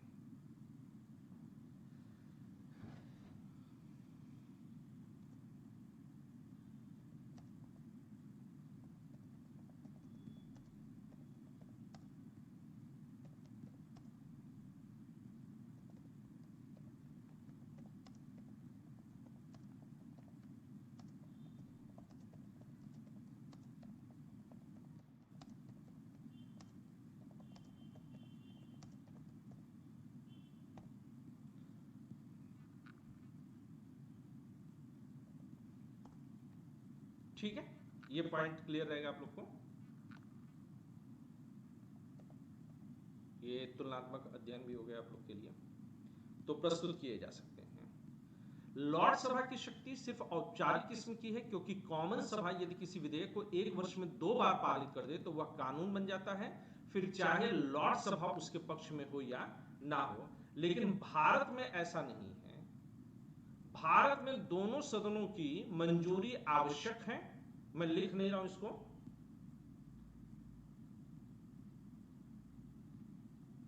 या फिर संयुक्त सत्र बुलाना पड़ेगा, ठीक है। तो भारत की जो है औपचारिक नहीं है, भारत में राज्यसभा वास्तविक शक्तियां रखता है। विधि का शासन, ब्रिटिश संविधान की एक अन्य महत्वपूर्ण विशेषता विधि का शासन या संविधानवाद, जो शब्द का प्रयोग मैंने शुरू में किया था, संविधानवाद या सीमित सरकार विधि के शासन का सार है। हालांकि संविधानवाद और सीमित सरकार को एक साथ कभी भी नहीं पढ़ा जाना चाहिए, लेकिन फिर भी मोटे तौर पर हम ये कह देते हैं, यह कार्यकारिणी की ओर से मनमाने ढंग से कार्यवाही को रोकता है। डायसी के मुताबिक ब्रिटेन में विधि के शासन के 3 सिद्धांत पाए जाते हैं। आप ये पॉइंट हटा ही दीजिए।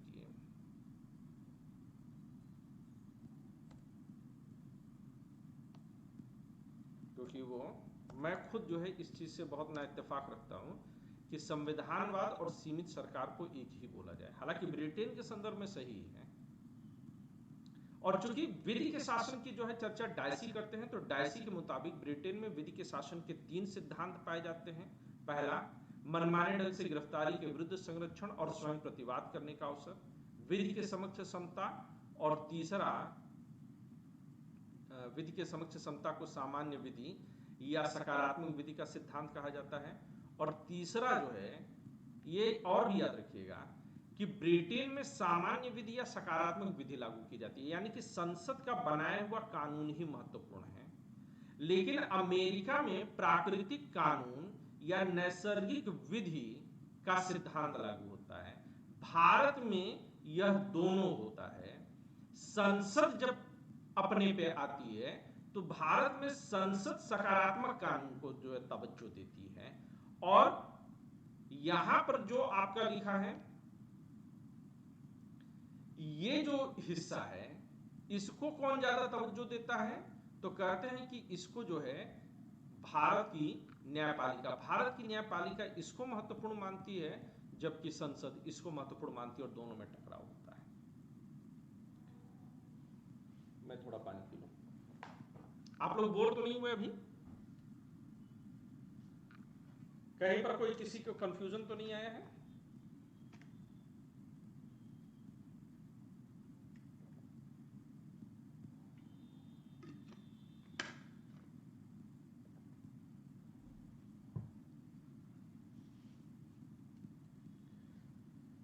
So all good.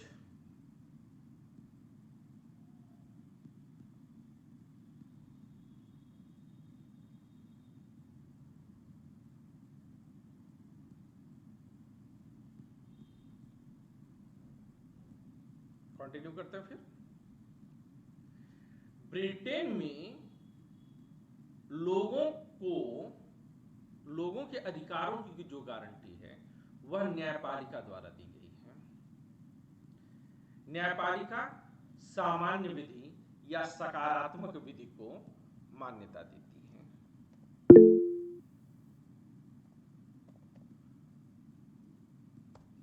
तो विधि को मान्यता देती है, और इस प्रकार अगर कहा जाए तो ब्रिटेन में लोग बिल ऑफ राइट्स या मौलिक अधिकारों के अभाव में भी अधिकारों का आनंद प्राप्त करते हैं। लेकिन भारत के संदर्भ में अगर कहा जाए तो भारत के संविधान में मौलिक अधिकार लिख करके दिया गया है, इसलिए भारत में ब्रिटेन से ज्यादा जो है मौलिक अधिकार स्पष्ट है। हालांकि ब्रिटेन में मौलिक अधिकारों के वायलेशन की घटना बहुत कम होती है, जबकि भारत में इस तरह की घटनाएं कमोबेश बहुत अधिक पाई जाती हैं।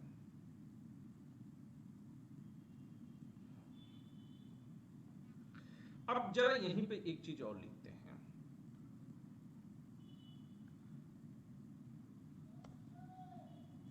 मैं चाहता हूं कि मैं कुछ पॉइंट्स बढ़ा दूं, मेरे दिमाग में आ रहा है। हालांकि यह देखा गया है कि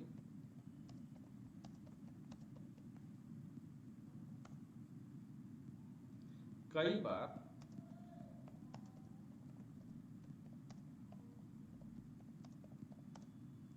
वास्तविक अर्थों में विधि के शासन का प्रचलन नहीं है।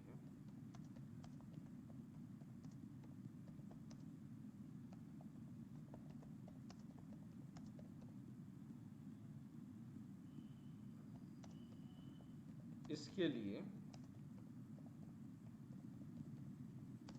निम्नलिखित कारण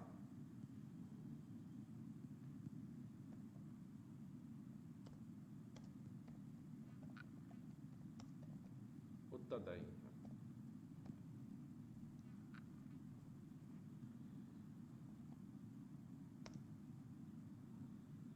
प्रशासनिक विधि का विकास,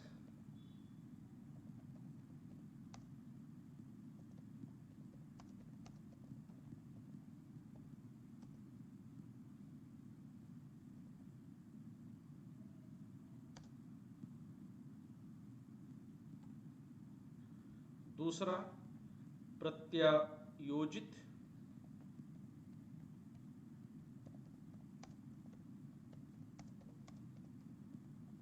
विधि का विकास,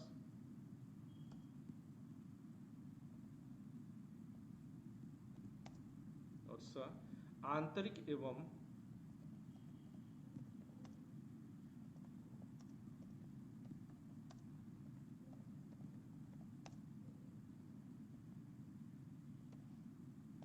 तो बहुत सारे कारक ऐसे हैं जिसकी वजह से जो है एक्चुअल स्थिति में ये जो है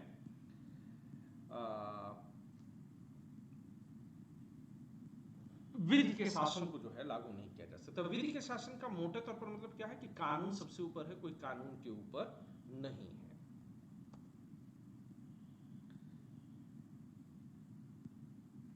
अगर कहा जाए तो इन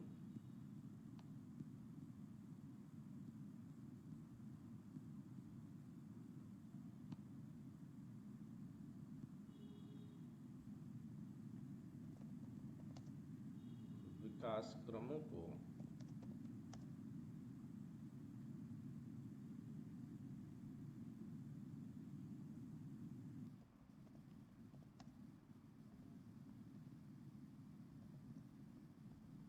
स्वेच्छाचारिता,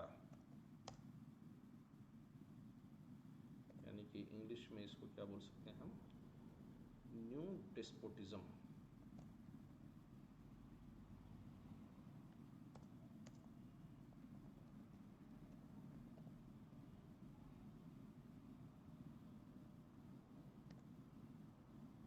ये जो कुछ भी मैं आप लोग को अभी बता भी रहा हूँ, ये जो पूरा ये है, ये मेरी आने वाली बुक का हिस्सा है जो मैं लिख रहा हूँ, तो आप लोगों को एक जो है झलक उसकी भी मिल जाती है।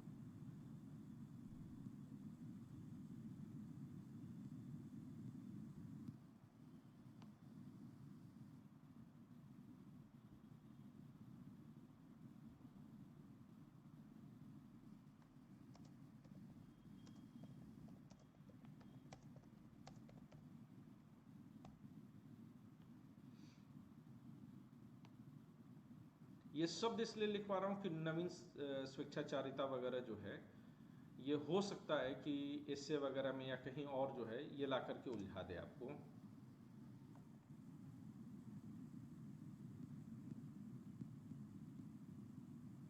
नवीन स्वेच्छाचारिता क्या है, इसको भी जरा एक बार लिख ही लेते हम लोग।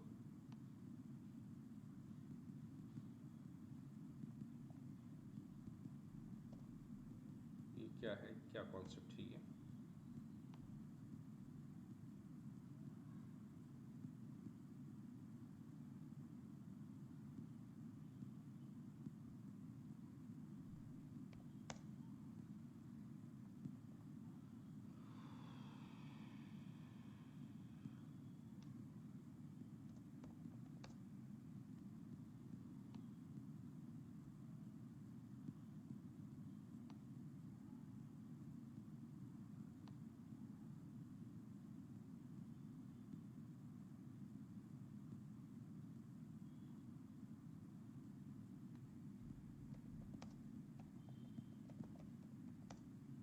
लिखते जाइएगा आप लोग। इसे उस प्रचलित स्थिति के रूप में परिभाषित किया जाता है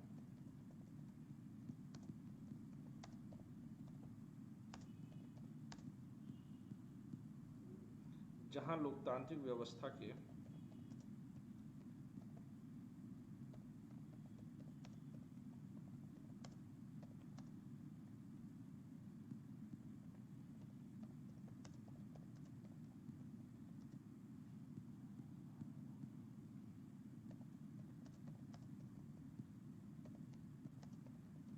होने के बावजूद भी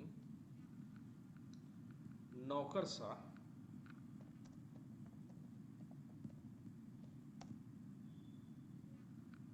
असाधारण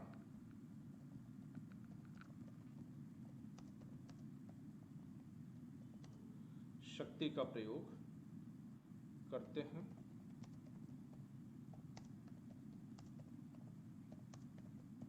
यही कारण है कि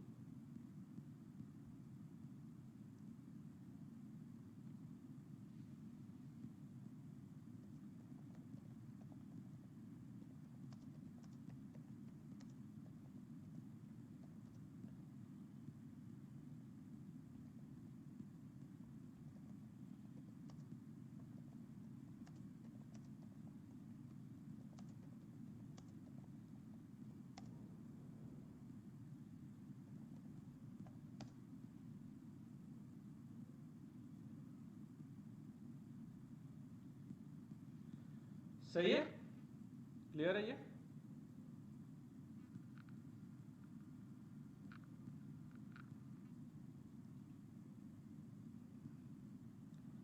अब आ जाइए जरा ब्रिटिश कार्यपालिका पर।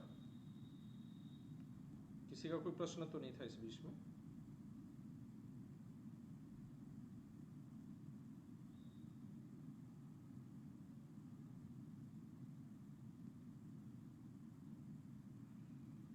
नहीं, नैसर्गिक कानून विधि की सम्यक प्रक्रिया की ओर ले जाता है।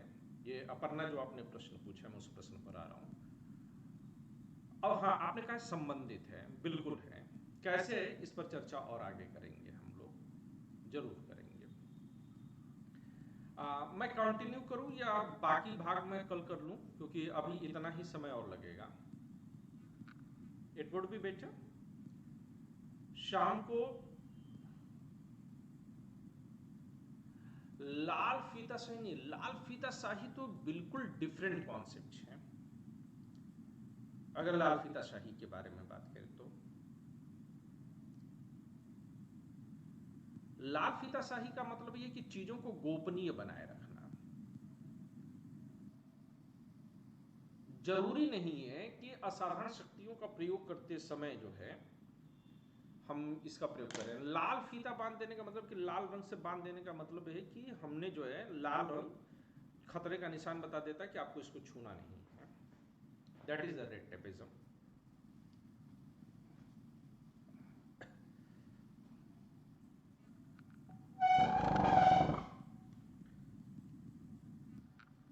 और किसी के मन में कोई प्रश्न है? ये आज रोक दें, बाकी भाग कल कर ले, बहुत लंबा हो जाएगा।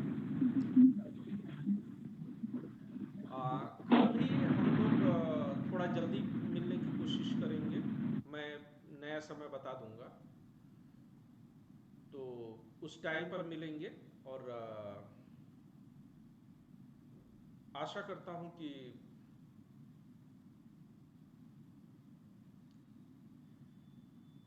हम लोग जो है ये कंटिन्यू रखेंगे। मेरी कोशिश ये रहेगी कि मैं 10 बजे के आसपास जो है आप लोगों से इस बात के लिए मुलाकात करूं। 10 बजे नहीं हो पाएगा, सुबह 8 बजे अगर आप लोगों के लिए वो। क्या आप सभी लोग जरा अपना अपना ऑडियो वीडियो ऑन करेंगे, थोड़ा सा चर्चा कर लें।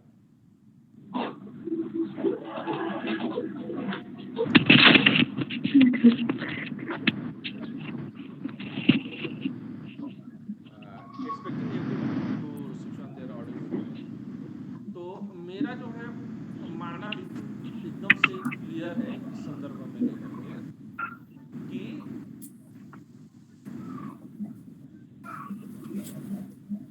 हम लोग जो है रेगुलर ये क्लासेस जो है पॉलिटी का चलाएंगे अभी, और पॉलिटी के बाद क्या हम लोग एथिक्स शुरू करें, आप लोगों अगर इंटरेस्टेड हो, या कोई और टॉपिक आप शुरू करना चाहते हो। शाम अगर आप लोग जो है ऑप्शनल के लिए जाना चाहते हैं तो शाम 6 बजे हम लोग फिलॉसफी ऑप्शनल से चलाते हैं, और रात को 8:15 बजे हम लोग जो है जिस टॉपिक को लेकर के चल रहे हैं वह PSIR ऑप्शनल। तो 2 ऑप्शनल भी है, फिलॉसफी और PSIR, यह दोनों पेड कोर्सेज हैं। तो मैं ये चाहूँगा आप सभी लोगों से कि अगर आप लोगों को क्लासेस समझ में आ रही हो तो IAS मार्गदर्शक को एक फुल टाइम कोचिंग क्लास के रूप में डेवलप करने में मेरी सहायता करिए। अधिक से अधिक लोगों को इसके बारे में बताइए। रीजन बॉक्स आप किसी और के साथ अब काम नहीं करना चाहता, क्योंकि कहीं पर भी काम करते समय मुझे वो आज़ादी नहीं मिल रही है जो कि आज़ादी में चाहता हूँ अपने काम। जैसे कि आज मैं आपको जो पढ़ा रहा हूँ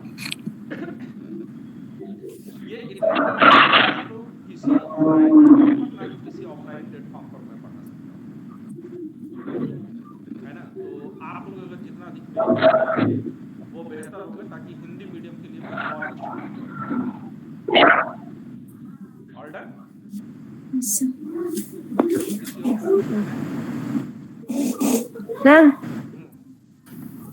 सर आपने जो 3 टॉपिक लिखे थे ना, नैसर्गिक न्याय और ये क्या बोलते प्रशासनिक विधि का विकास, और एक और था सर, आप ये 3 टॉपिक समझा सकते हो? कोशिश कर सकता हूँ। नहीं सर, मतलब सर है, मेरे पास किताब है, लेकिन सर समझ में कुछ नहीं आता इसमें। अच्छा, प्रशासनिक विधि किसको पढ़ रहे हैं बेटा? सर ये LLB में है, हाँ, और मेरी नाम बोलो, क्या नाम? प्रशासनिक विधि। प्रशासनिक, अरे राइटर का नाम बोलो। अच्छा, राइटर का नाम जय जय राम उपाध्याय। ये बहुत अच्छी, बहुत मैंने पढ़ी है इसको।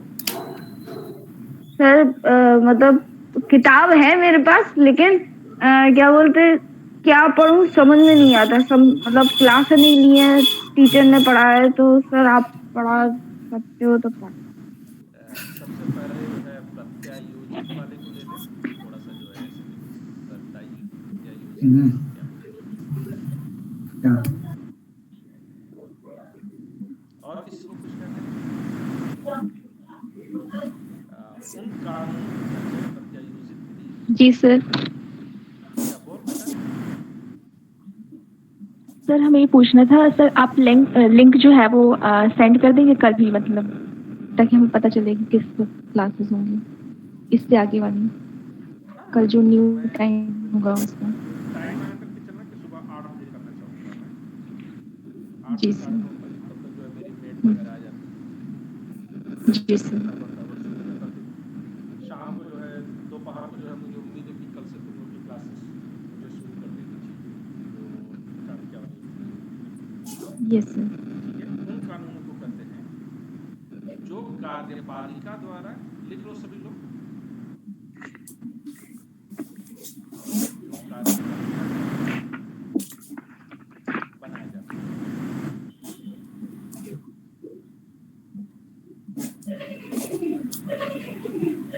है ना? तो जब कार्यपालिका कानून बनाए जाते हैं तो जो है हम लोग प्रत्यायोजित विधान कहते हैं। इंग्लिश में अगर मैं इसकी आपको बताऊं तो इंग्लिश में इसको कहते हैं डेलीगेटेड।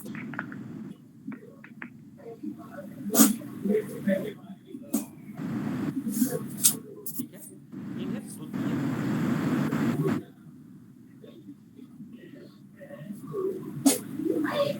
द्वितीयक विधान,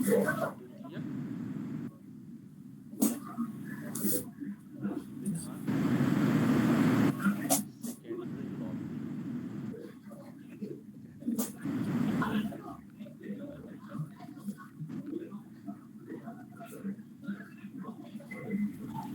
तो प्राइमरी लॉ ये कहते हैं कि प्राइमरी लॉ जो है संसद या विधानमंडलों के द्वारा बनाए गए कहते हैं।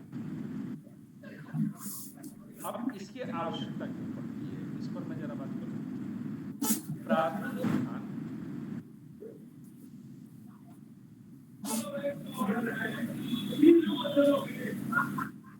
अब आप लोग और बनी रहे तो ठीक है।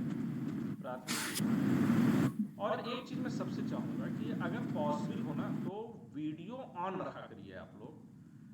तो जब मुझे ये होता है ना कि मैं 1 to 1 इंटरेक्ट कर रहा हूँ, मुझे ये समझ में आता है कि जब आपकी शक्ल दिखती है तो एक बात समझ में आती कि बात समझ में आपको आई कि नहीं आई, है ना?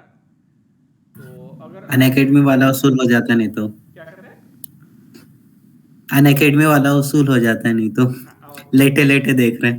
हाँ, अब वो आप भी अटेंशन उतना नहीं लाओगे, ठीक है ना, क्योंकि मानव मन जो है आलसी कामचोर तो होता ही है।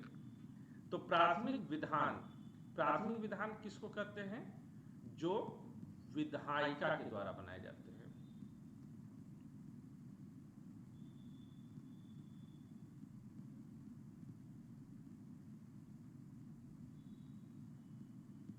कानून जो है प्राथमिक विधान कहते हैं। तो प्राथमिक विधान जो है एक विस्तृत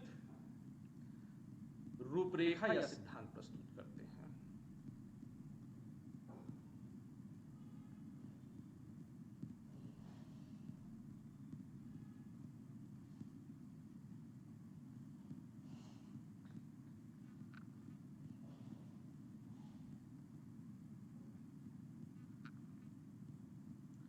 और कार्यपालिका को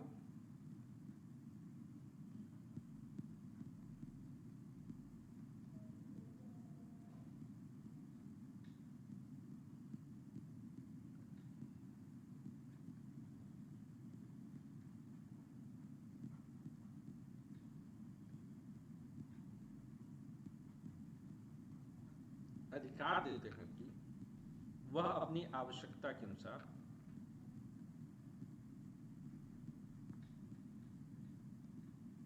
ये, हालांकि मैं लिखवाना नहीं चाह रहा था लेकिन दीक्षा के कहने पर चला गया।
इसी आधार पर कार्यपालिका अपने लिए उपयुक्त विधान बनाती है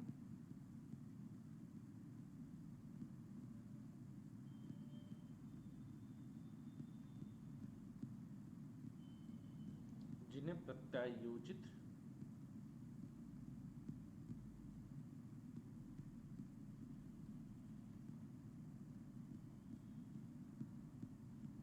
विधान कहते हैं।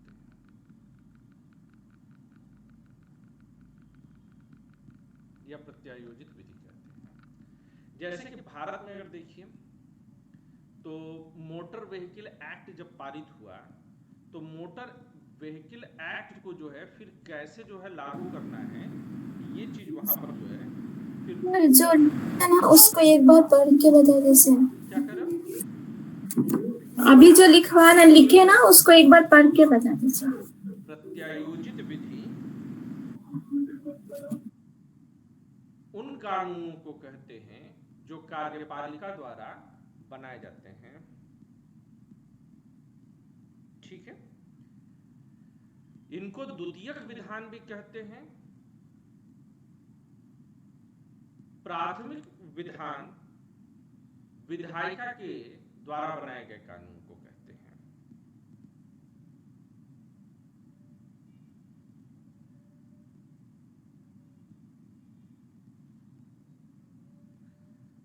प्राथमिक विधान एक विस्तृत रूपरेखा या सिद्धांत प्रस्तुत करते हैं और कार्यपालिका को अधिकार देते हैं कि वह अपनी आवश्यकता के अनुसार नियम बना सके।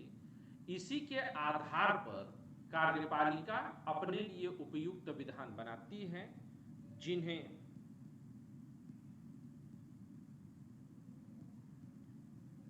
प्रत्यायोजित विधान कहते हैं। अब प्रशासनिक विधि पर काम कर लिया जाए।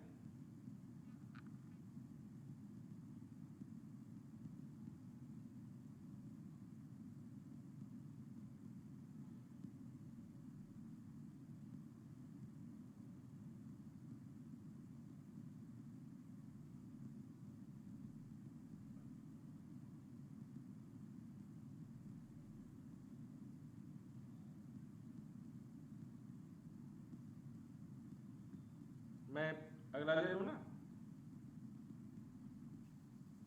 हाँ सर।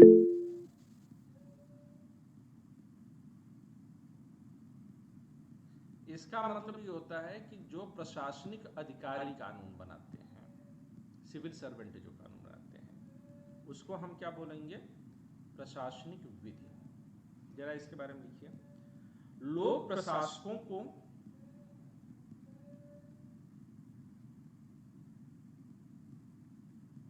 ये मुझे लग रहा है कि इससे में जो है किसी दिन आप लोगों की जो है मुंडी अटका देगा। ये इससे में और एथिक्स में भी आएगा। आप लोग को लग रहा है ऐसा? अपने कार्यों के संपादन में दीक्षा क्लियर हो रहा है? हाँ सर।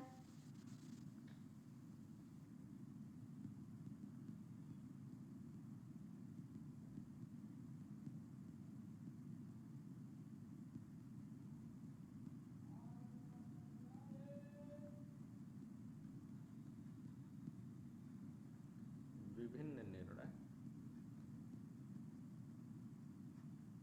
करने होते हैं। ये निर्णय विकल्पों पर आधारित होते हैं। एथिक्स में तो पक्का जाएगा।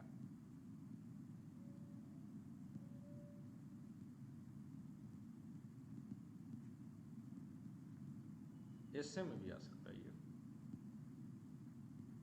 अगली बार देख लेना, सोशियो पॉलिटिकल नेचर कैसे आएंगे जबरदस्त तरीके से।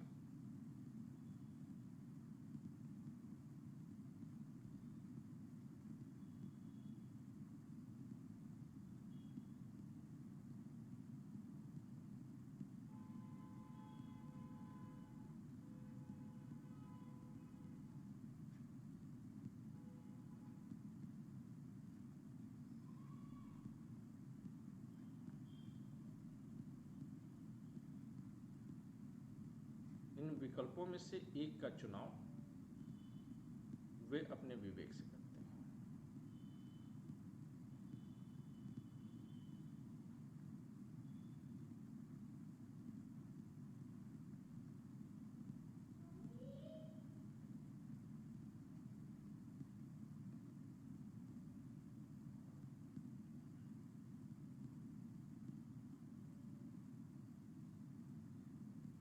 इस विवेक का वे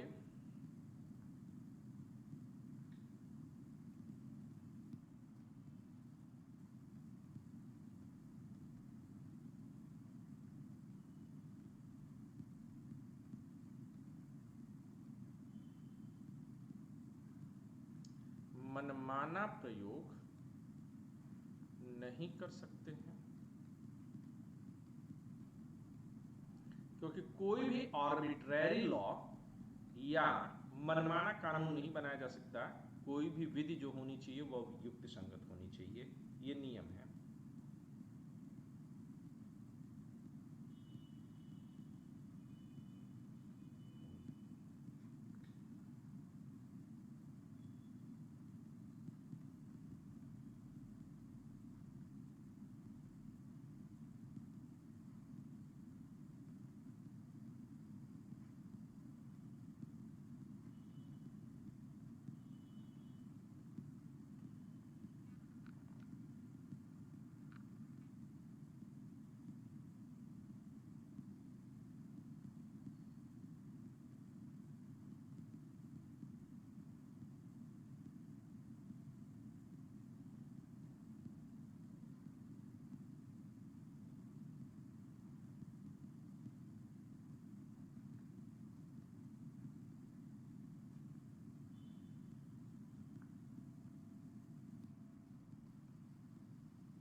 ये कानून ही प्रशासनिक विधि कहलाते हैं।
ठीक है, डन।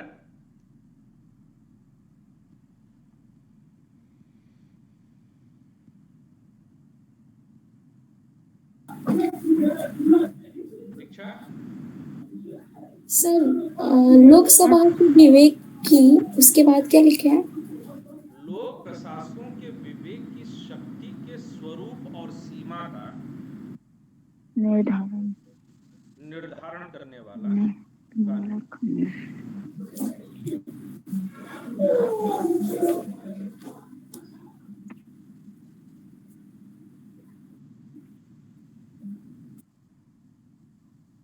फ्रांस को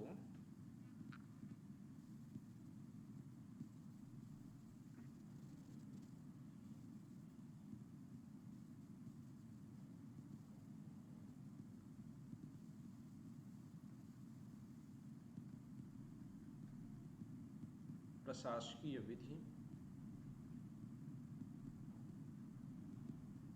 और मैं पेज चेंज करना चाह रहा हूँ, चेंज कर दूं, लिख लिया आप लोगों ने?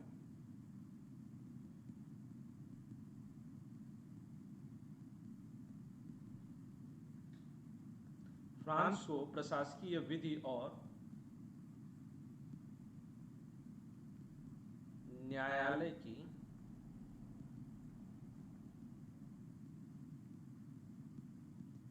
व्यवस्था का स्रोत माना जाता है।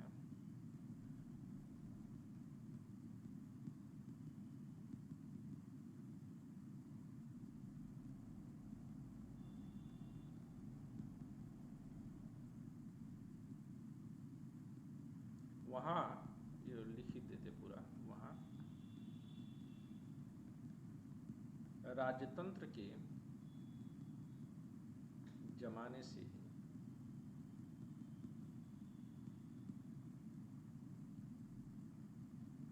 राजतंत्र के जमाने से ही सरकारी अधिकारियों के लिए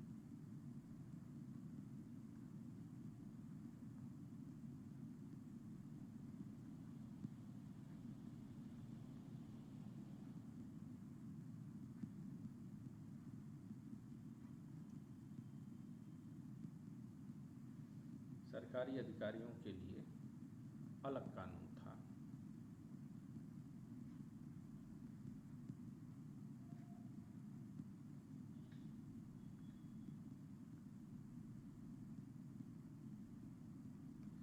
डायसी ने इसका क्रमबद्ध विकास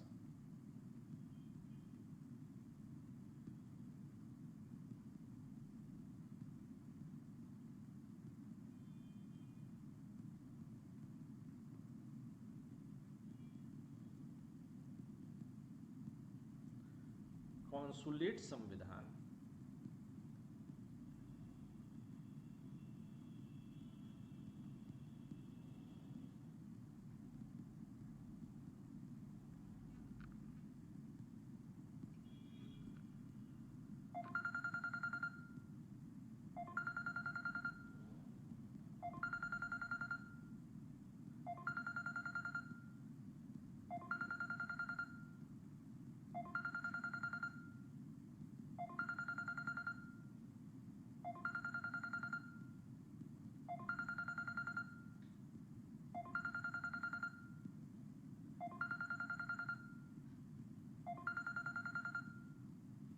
नेपोलियन से माना है। तो अगर कहा जाए तो ये बहुत लंबे समय से वहां पर मौजूद है ना, 1795 से ही जो है वहां पर मौजूद है।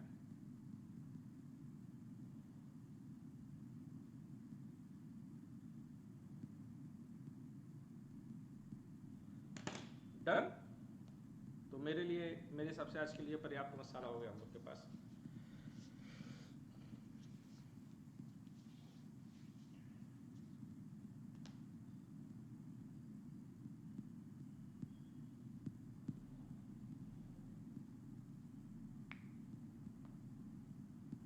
तो कल फिर मिलेंगे। कल 8 बजे जो है मैं क्लास रखने की कोशिश करूंगा, 1.5 घंटे की क्लास में लगाऊंगा। ठीक है दोस्तों? हाँ जी सर। मैं हाँ बोलो बोलो।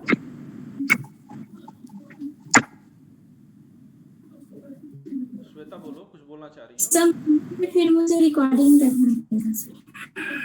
मैं समझा नहीं, तुम्हें रिकॉर्डिंग चाहिए इसकी? नहीं, बोल रही हूँ ना मॉर्निंग में जो आप 8 o'clock बोल रहे हैं, तो 8 o'clock पे मैं मॉर्निंग में फ्री नहीं रहती हूँ सर। क्या करती है? सर कुछ काम रहता है। खाना वाना बनाती है, ब्रेकफास्ट वगैरह? जी सर।